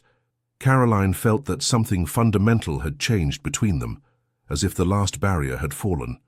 "Alexander," she began, gathering courage, "there's something I need to tell you." The car stopped in front of the mansion, interrupting the moment. The chauffeur opened the door, breaking the bubble of intimacy that had formed. "It can wait until tomorrow," Alexander said softly, though Caroline thought she saw a spark of disappointment in his eyes. "It's been an intense day for both of us." Caroline nodded, letting the moment pass. But as they headed into the house, she knew with certainty that the truth would have to be told soon. The truth about her feelings, about how what had begun as a commercial contract had transformed into something much deeper and more terrifying. The most difficult tests, she reflected as she prepared for bed, are not those we face before others, but those we must overcome within ourselves. And her test now was finding the courage to admit that she had completely fallen in love with the man with whom she had signed a temporary agreement. Lucy's return from Boston was scheduled for the first week of August. Caroline had meticulously prepared the room in the east wing of the mansion, adding personal touches to make her sister feel at home. Family photographs, her collection of favorite novels, even that old quilt that her mother had sewn by hand years ago. "Do you think she'll like it?" she asked Alexander, who was observing her preparations from the doorway. "It's perfect," he responded with a smile. "You've thought of everything." Caroline nodded, but anxiety didn't leave her. Lucy's arrival would further complicate the already fragile situation. After the episode with the magazine, things between her and Alexander had acquired a new dimension. There was a silent intimacy, a mutual understanding that went beyond the initial agreement. And yet they hadn't spoken clearly about what both seemed to feel. "There's something we should discuss before Lucy arrives," Caroline said, sitting on the edge of the freshly made bed. "About our arrangement." Alexander nodded, taking a seat beside her. "I'm listening." Caroline took a deep breath, searching for the right words. "I've been thinking a lot about these months, about how things have changed between us," she began. "It's no longer like at the beginning. It no longer feels like a contract," Alexander completed, with an intensity in his gaze that disarmed her. "Exactly," Caroline confirmed. "And I wonder if we should reconsider some aspects, especially now that Lucy will be here and will see us interact daily." Alexander remained silent for a moment, as if carefully processing her words. "What do you propose exactly?" he finally asked. Caroline blushed slightly. "Maybe we should share a room," she suggested, feeling her heart accelerate. "For appearances, of course. We could adapt the adjacent dressing room as a private space for you, with a single bed." The words sounded practical, rational, when in reality they were loaded with unexpressed meanings. Alexander looked at her fixedly, as if searching for something in her eyes. "Is that what you really want, Caroline? A new practical arrangement for appearances?" The question floated between them, loaded with possibilities. Caroline felt they were at the edge of a precipice, and that her response would determine if they jumped together or moved away forever. But before she could respond, Alexander's phone rang with the melody he had assigned for urgent calls. He checked the screen and frowned. "I'm sorry, I need to take this," he apologized, standing up. "It's Raphael, my lawyer." Caroline nodded, feeling a mixture of frustration and relief at the interruption. While Alexander left to take the call, she remained seated, trying to order her thoughts and emotions. Minutes later, he returned with an expression that Caroline had learned to recognize as contained concern. "What happened?" she asked, immediately alert. Alexander ran a hand through his hair, a gesture he made when he was particularly tense. "Edward has presented a formal challenge before the family council," he explained. "He alleges that our marriage is fraudulent and demands an investigation." Caroline felt the floor wobbling beneath her feet. "But he can't prove anything, right?" she asked, though she feared the answer. "Not directly," Alexander admitted, "but he's hired private investigators. They've been following you, following us, looking for any indication that might suggest our marriage isn't genuine. Like the fact that we sleep in separate rooms," Caroline completed, suddenly understanding the gravity of the situation. Alexander nodded somberly. "Among other things, Raphael says they've also tried to access our bank accounts, medical records, any document that might reveal the nature of our agreement." Caroline stood up, seized by a sudden anxiety. "This is my fault," she said, beginning to pace nervously around the room. "If I hadn't accepted this agreement, if I had sought another way to help Lucy—" "Caroline, stop," Alexander interrupted, gently taking her by the shoulders. "None of this is your fault. Edward has always been jealous of the control I have over the company. He would have found any excuse to try to take it from me." Their eyes met, and Caroline saw in them a determination that was reassuring. "What do we do now?" she asked, trying to maintain calm. Alexander released her gently and headed to the window, observing the gardens that extended beyond. Raphael suggests an aggressive strategy, he explained. Selective transparency, showing aspects of our life together that refute any suspicion of a fraudulent marriage. What kind of aspects? Caroline asked, feeling a knot in her stomach. Alexander turned to look at her. Interviews in selected media, strategic public appearances, perhaps even a photo session in the mansion showing our daily life, he enumerated, making air quotes with his fingers. And yes, sharing a room would be part of the plan. Caroline processed the information, feeling a strange mixture of emotions. On one hand, the idea of exposing her private life even more terrified her. On the other, the prospect of sharing intimate space with Alexander awakened feelings that she tried to keep under control. We can do it, she finally decided. If it's the only way to protect ourselves. Alexander looked at her with an indecipherable expression. I don't want you to feel pressured to do something you're not comfortable with, he said softly. We could look for alternatives. Caroline shook her head. I'm already in this up to my neck, she responded with a determination she didn't know she possessed. Besides, how hard can it be to pretend a little more than we already do? Something passed through Alexander's eyes, a fleeting shadow that Caroline couldn't interpret. Of course, he responded, with a strangely flat tone. Pretend. The following days passed in a whirlwind of activity. Rafael Montero, Alexander's lawyer, met with them to detail the legal and media strategy. An interview with a respectable society magazine was scheduled, where they would present their love story in a controlled manner, thus neutralizing the effect of future sensationalist articles. Meanwhile, Caroline supervised the final preparations for Lucy's arrival, trying to keep anxiety at bay.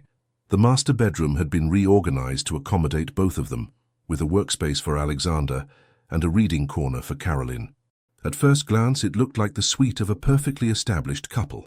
The night before Lucy's return, Caroline found herself on the balcony of the master bedroom, observing the stars.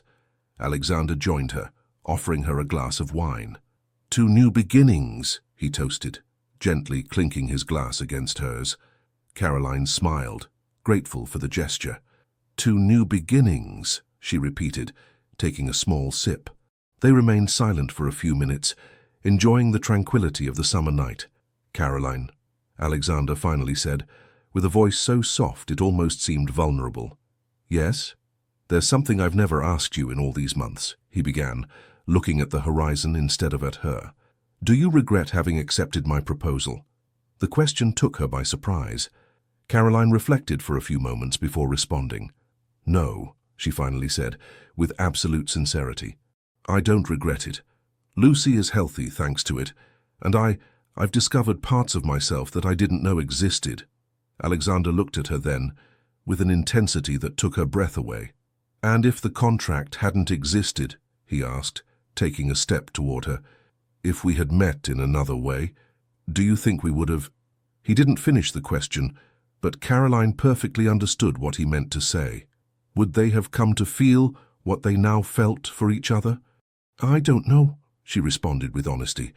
Our worlds were so separate, but I like to think that yes, that somehow we would have found our way to each other. Something changed in Alexander's expression, a softness he rarely showed. Caroline, he began, but was interrupted by the sound of Caroline's phone. It was a message from Lucy. Surprise, sis. We arrived ahead of schedule. We're at the airport taking a taxi. See you in an hour. Caroline read the message aloud, feeling a wave of panic. An hour, she exclaimed. She was supposed to arrive tomorrow afternoon. Alexander seemed momentarily disconcerted by the abrupt change of subject, but quickly recovered his usual composure. I'll call Rosalie to prepare something light for dinner, he said, practical as always, and I'll alert the security personnel to be attentive to her arrival. Caroline nodded, grateful for his efficiency. While Alexander made the necessary calls, she remained on the balcony, trying to process what had just happened. What had Alexander been about to say, and was she prepared to hear it? Lucy's arrival was a whirlwind of emotions. When the taxi stopped in front of the mansion, Caroline ran to receive her, hugging her tightly. Her sister looked radiant, with a healthy color in her cheeks that Caroline hadn't seen in years. You look beautiful, Caroline exclaimed, stepping back to admire her better. The treatment was a miracle, Lucy smiled, turning around like a model. "And look at you," she responded, observing Caroline with attention. "You look like a fairy tale princess. Who would have thought that my older sister, who used to mend my school uniforms, would end up living in a palace?" Caroline felt a pang of guilt at the admiration in her sister's eyes. If Lucy knew the truth about how it had all begun. Alexander approached then, greeting Lucy with a warm hug that surprised Caroline. In the months of their marriage, she had seen Alexander evolve from a rigid and reserved man to someone capable of gestures of genuine affection. "Welcome home, Lucy," he said with a smile. "Caroline has been counting the days for your return." Lucy looked at both of them with an expression that Caroline couldn't interpret. "How you look good together," she commented as they entered the mansion. "There's something different about you since the wedding." Caroline exchanged a quick glance with Alexander. "Marriage suits us well," he responded, naturally placing an arm around Caroline's waist. Dinner proceeded with updates on Lucy's treatment, anecdotes from Boston, and plans for the future. Caroline observed the interaction between her sister and Alexander with fascination. There was a natural camaraderie between them that she couldn't have predicted. "Alexander has been sending me books all the time I was in the hospital," Lucy explained at one point.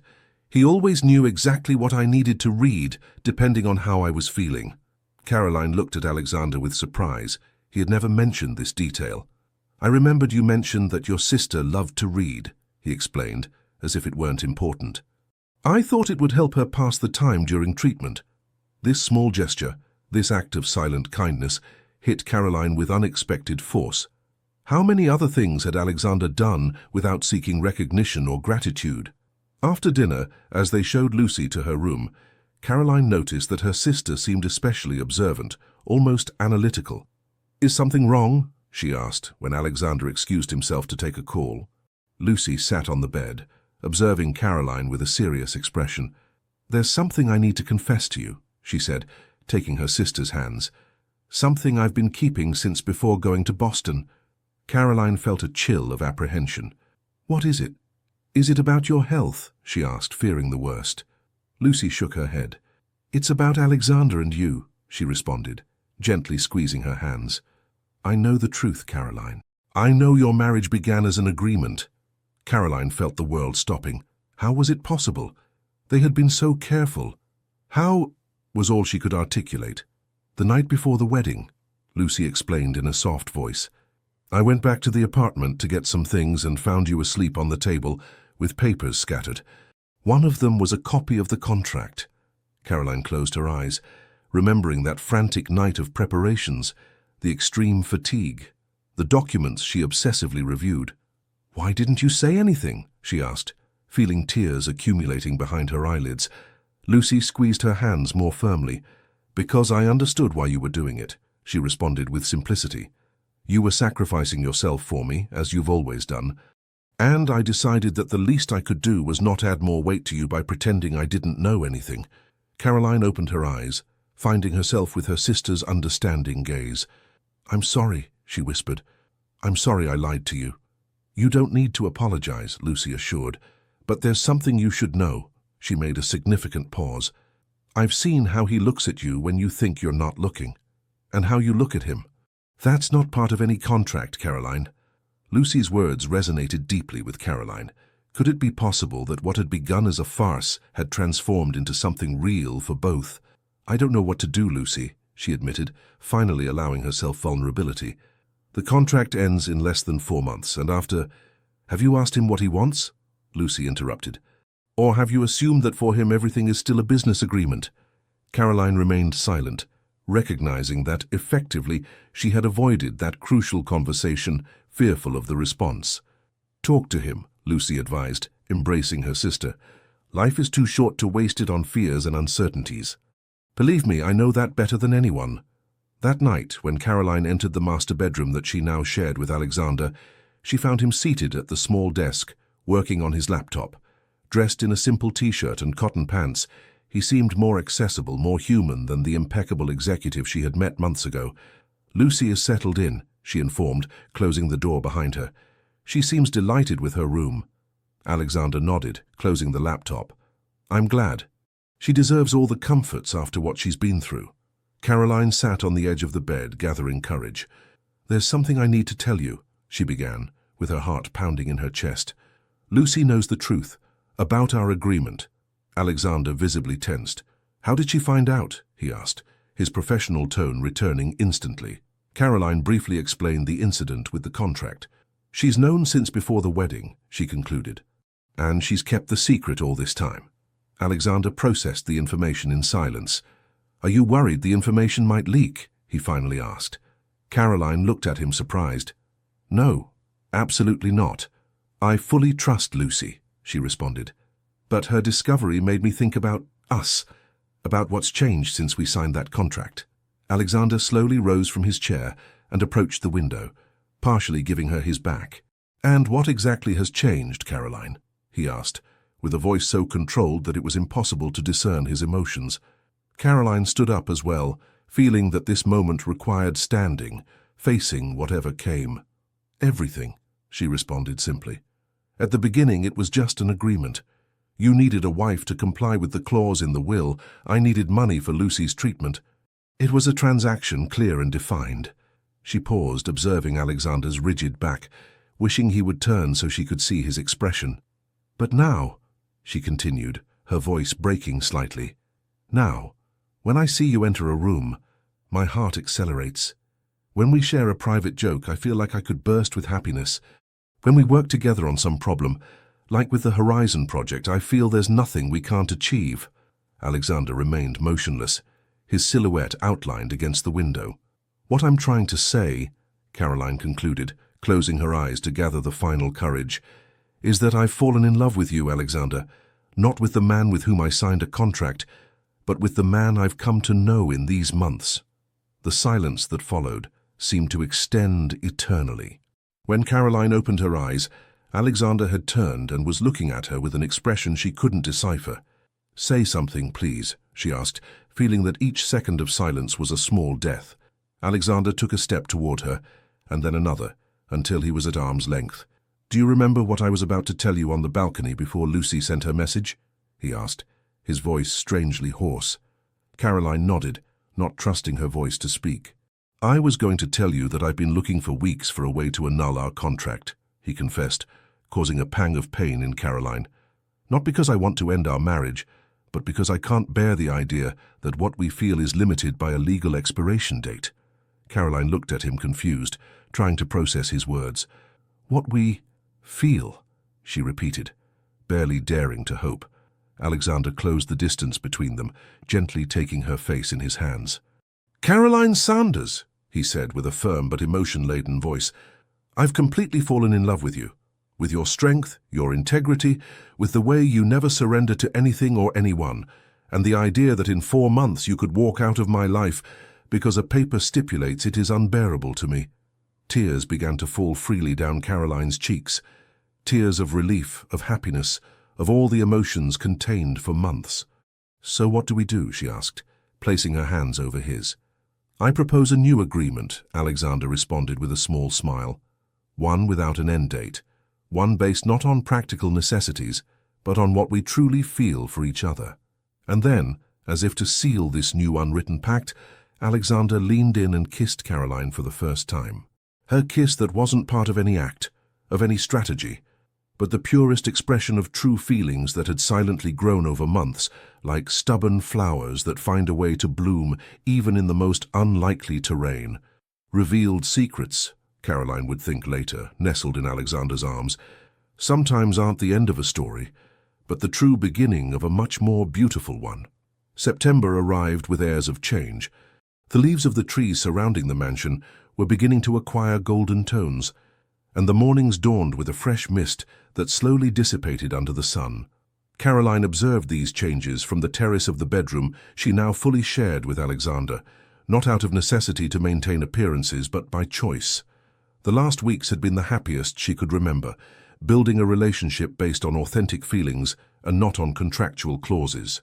Lucy, completely recovered, had begun studying nursing at a prestigious school in New York, fulfilling the dream that Caroline had abandoned years ago to care for her. Seeing her flourish, full of energy and purpose, was one of the greatest gifts Caroline could have wished for. "Good morning," Alexander's voice interrupted her thoughts as he offered her a cup of freshly brewed coffee. admiring the landscape or planning business conquests. Caroline smiled, accepting the cup.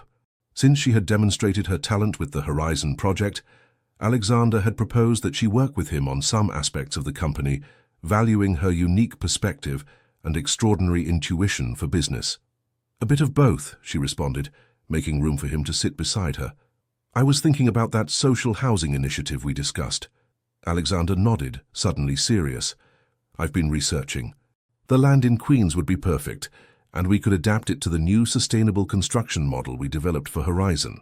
Caroline looked at him with admiration. This was the man she had fallen in love with, someone capable of using his power and resources not just to generate more wealth, but to make a real difference in the lives of people like those she had known all her life.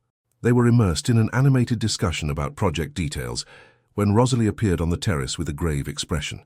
"Mr. Alexander, Mrs. Caroline, excuse the interruption," she said with a tense voice. "Rafael Montero is here. He says it's urgent." They exchanged a look of concern. The lawyer's unexpected visits were never a good sign. Rafael was waiting for them in the office, with an open briefcase and documents spread across the desk. His expression, usually serene, showed evident signs of stress. "Edward has found something," he announced without preambles as soon as they entered. "A copy of the original contract." Caroline felt the floor moving beneath her feet. Alexander instinctively took her hand. "How is that possible?" he asked, with a calmness that contradicted the tension in his shoulders. "The only copies were in your safe and—" He stopped, looking at Caroline with sudden understanding. "And the one I had before the wedding," she completed, remembering the document that Lucy had accidentally seen. "The one I left in the apartment." Raphael nodded somberly. "It seems someone accessed the apartment before it was vacated," he explained. "Edward has called an extraordinary meeting of the family council for tomorrow. He plans to present the contract as irrefutable proof of fraud." Caroline felt nauseous. All her fears were materializing in the worst possible way. "What options do we have?" Alexander asked, with the determination of someone who is not willing to surrender without a fight. Raphael spread several documents across the table. "I've developed 3 possible defensive strategies, but I must be frank. None is infallible," he admitted. "The contract is very explicit. It clearly establishes that this is a temporary marriage with specific purposes." Caroline observed the conversation as if she were outside her body. The legal terms, the strategies, the arguments, everything seemed so distant from the reality they now lived, from the true feelings they had developed. "There's another option," she suddenly said, interrupting the technical discussion between Raphael and Alexander. "We could admit it." Both men looked at her as if she had proposed jumping from the balcony. "Caroline, that would mean automatically losing control of the company," Alexander pointed out gently. "Everything my father worked for, everything we've built, would pass into the hands of Edward and his allies." "I know," she responded, holding his gaze, "but it would also mean the end of this shadow that pursues us. We could start anew, without lies, without contracts, without farces." Alexander remained silent, visibly shocked by the suggestion.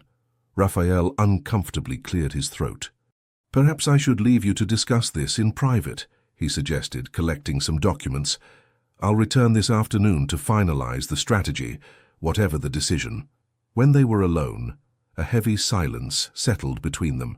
Caroline was the first to break it. "I'm not saying it would be easy," she began, carefully choosing her words. "I know what the company means to you, what it represents of your father's legacy. But you're asking me to choose," Alexander completed with an indecipherable expression. "Between the business empire I've spent my whole life protecting and us." Caroline nodded slowly.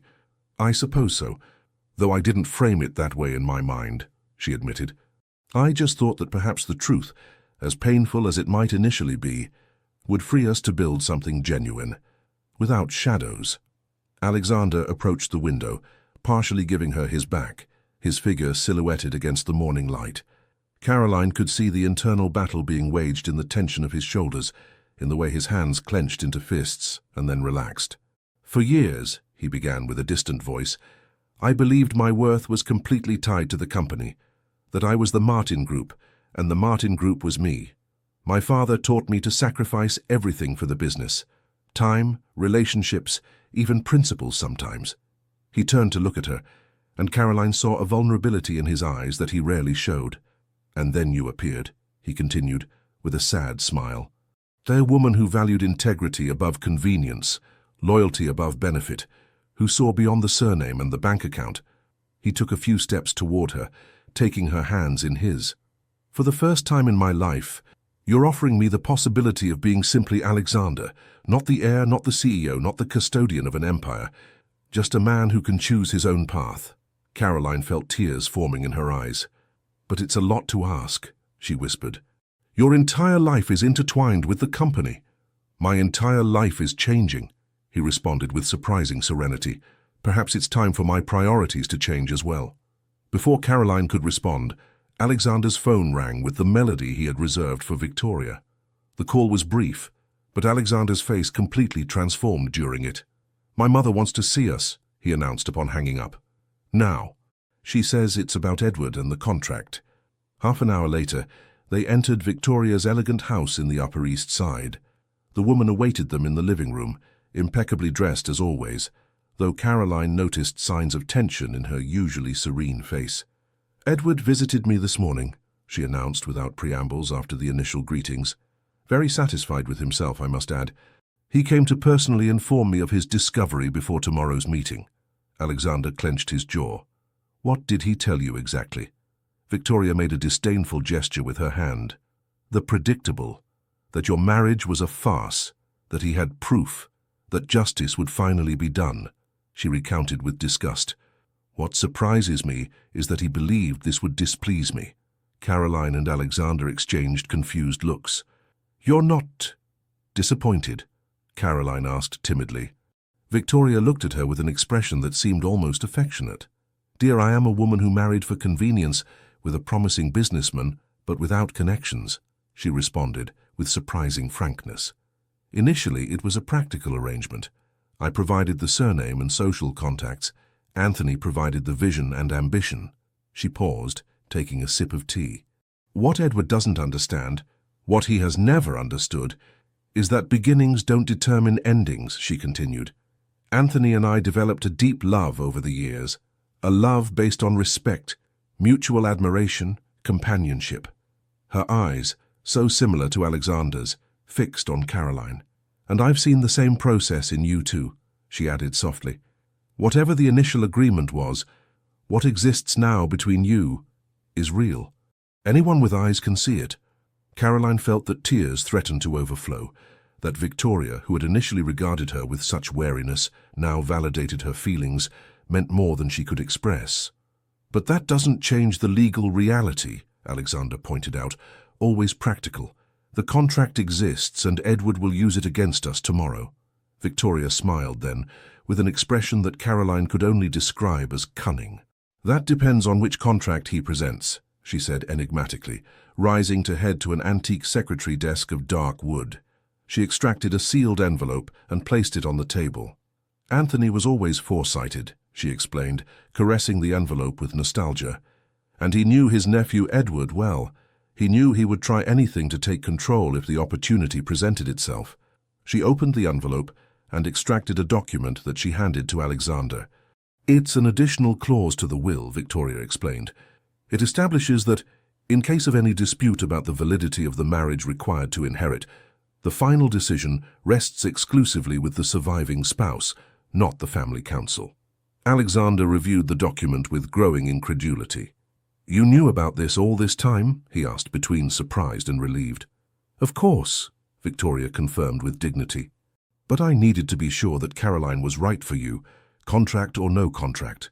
She turned to Caroline with an evaluating look that recalled their first encounters. "And I must say, you've exceeded all my expectations, dear," she added with a genuine smile. "You are exactly what my son needs, someone who anchors him to reality, who reminds him that there are values more important than quarterly balances." Caroline was speechless, overwhelmed by this unexpected turn. "This means that," she began, not daring to complete the question. "It means that Edward can present all the contracts he wants tomorrow," Victoria responded with satisfaction. "My approval of your marriage is the only thing that legally matters, and I certainly fully approve of your union."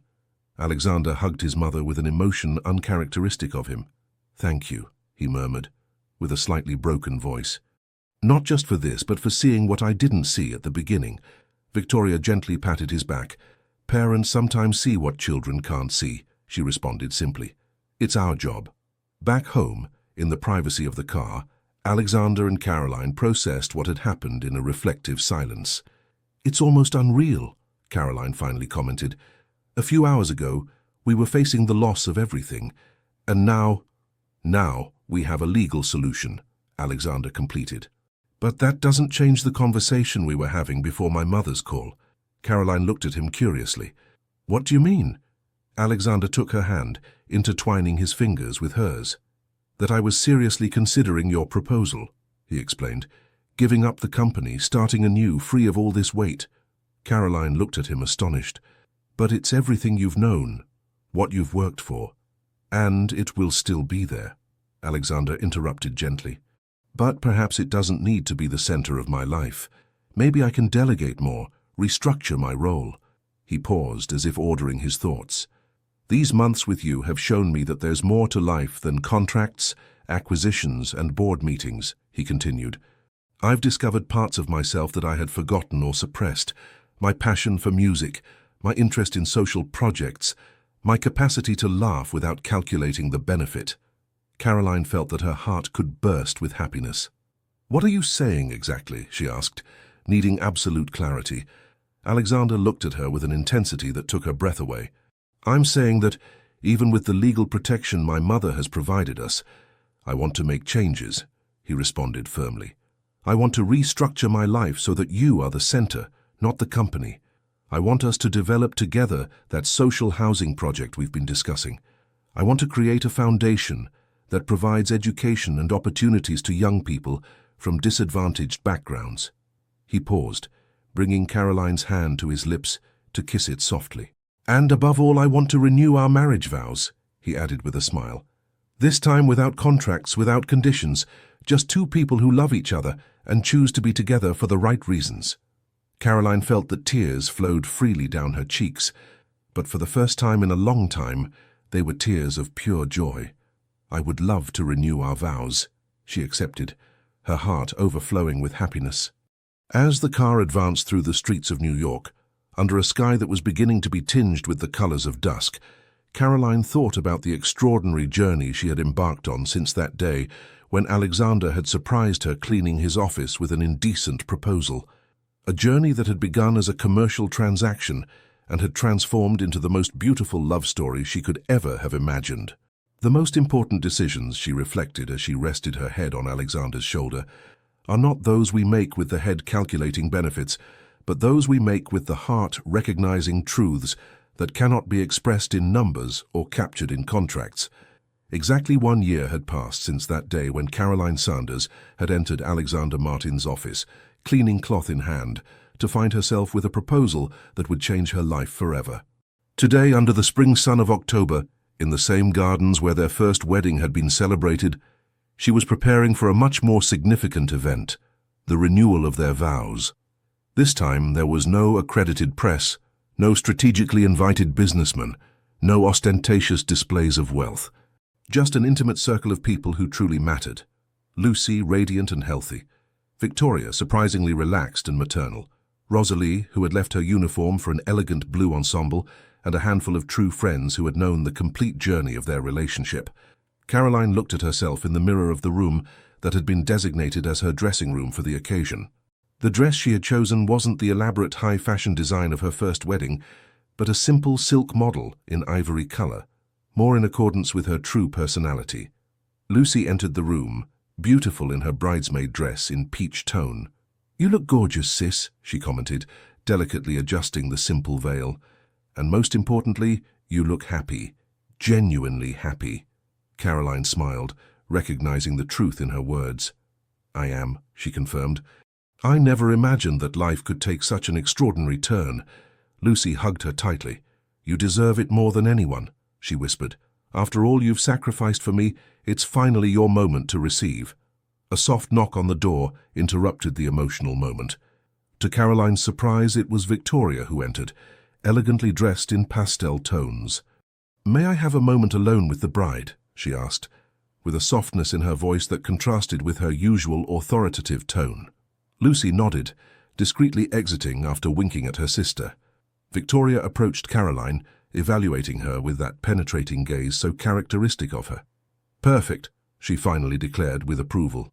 "Simple, elegant, authentic, as a true lady should be." Caroline smiled, still surprised by the change in her relationship with her mother-in-law. "Thank you, Victoria. It means a lot coming from you." The older woman made a dismissive gesture. "Don't thank me. I'm just recognizing the evident," she responded, though her tone contradicted the brusqueness of her words. "I've come to bring you something." From her purse she extracted a case of dark blue velvet. Upon opening it, Caroline held her breath. Inside rested a pearl bracelet with a clasp of sapphires and diamonds, evidently antique and of great value. "It belonged to my grandmother," Victoria explained. "It passed to my mother, then to me, and now to you." Caroline was speechless. The gesture, coming from a woman who valued family tradition so highly, was overwhelming. "Victoria, I can't accept something so valuable with so much family history."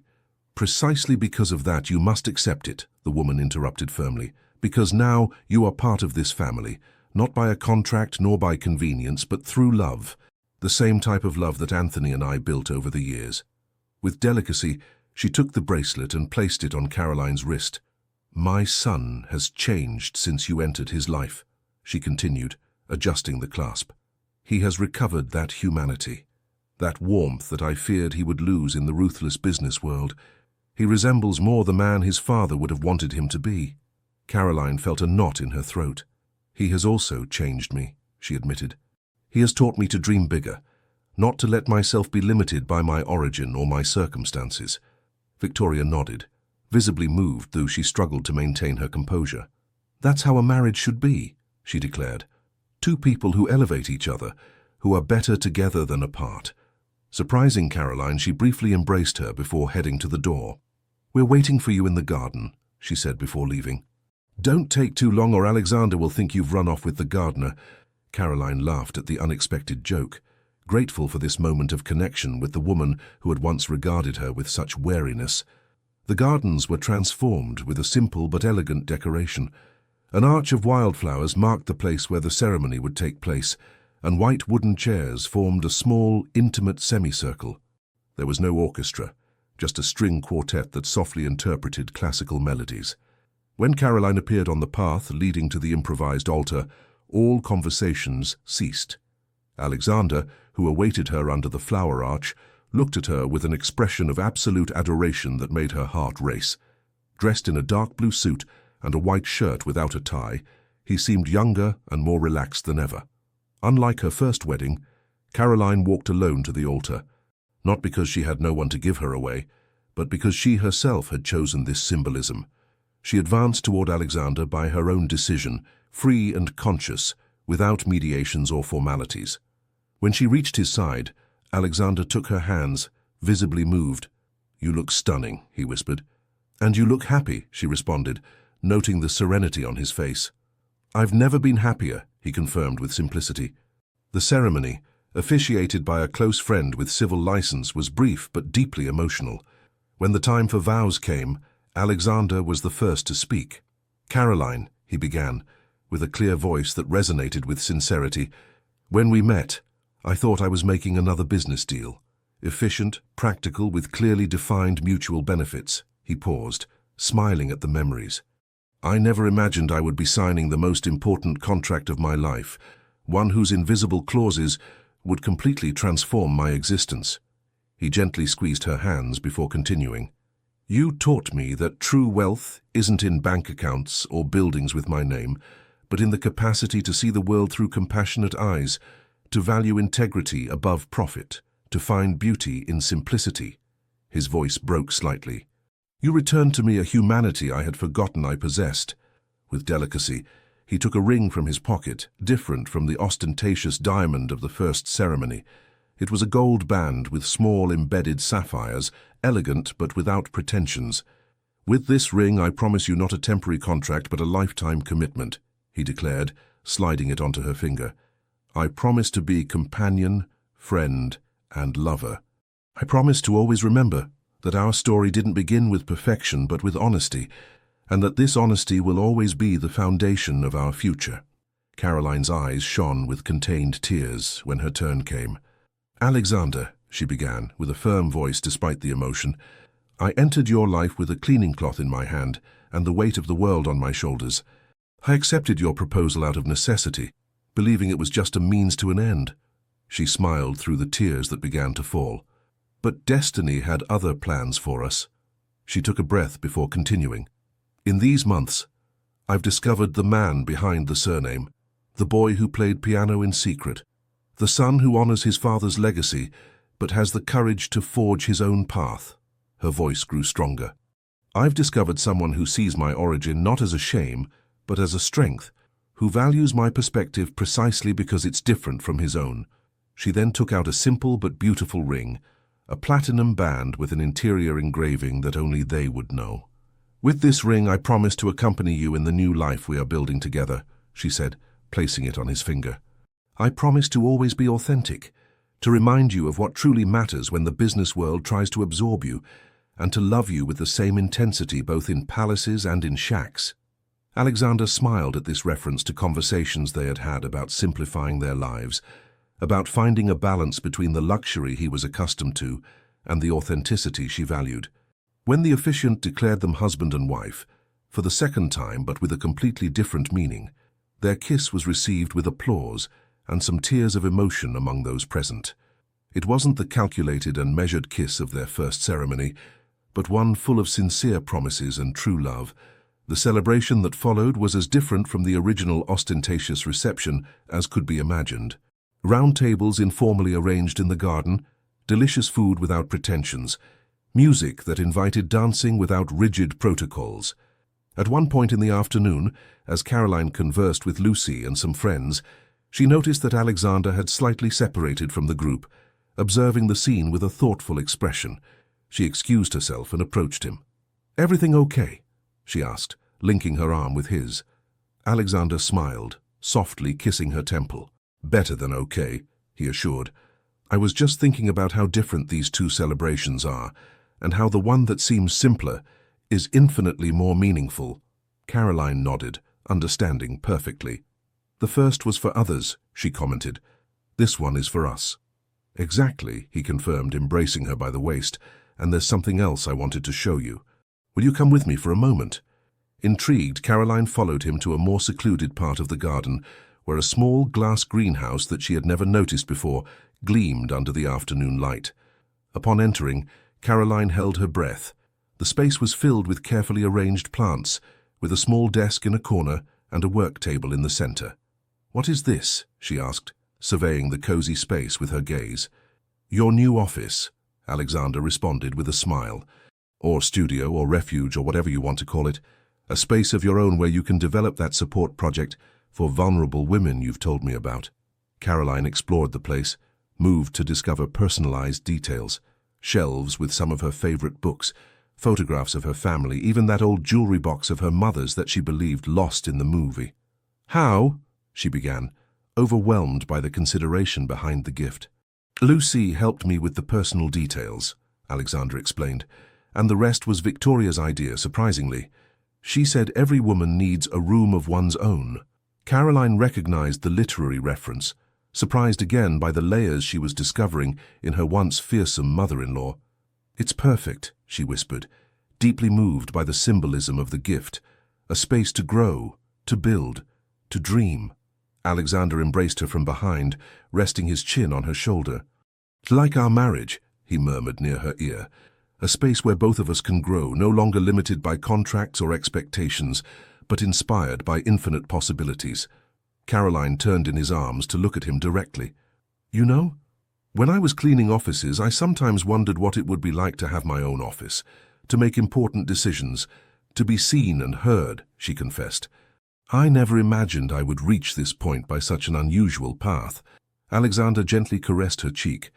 "The best destinations are sometimes reached by the most unexpected paths," he responded, "and this is just the beginning of our journey." As they returned to the celebration, hand in hand and with a new shared serenity, Caroline reflected on the extraordinary transformation of her life. from cleaner to businesswoman, from stranger to beloved wife, from survivor to dreamer. The sun was beginning to set, bathing the garden and guests with a golden light that seemed to bless the moment. Lucy caught her gaze from a distance and raised her glass in a silent toast, her eyes bright with joy and health. Victoria chatted animatedly with Rosalie, the social barriers finally broken down between them. And at the center of it all, Alexander held her hand as if it were the most valuable treasure in the world. And what starts as a contract of interest can transform, with time and truth, into the purest contract of love. That night, as the stars appeared over New York and the last guests said their goodbyes, Caroline and Alexander remained embraced in the garden, silent witnesses to a miracle that no legal document could have anticipated. The miracle of two people who, seeking practical solutions to immediate problems, found eternal answers to questions they didn't even know they were asking. Sometimes, Caroline thought as they joined the dance, moving with the naturalness of those who have found their perfect synchrony, happy endings begin with the most improbable beginnings.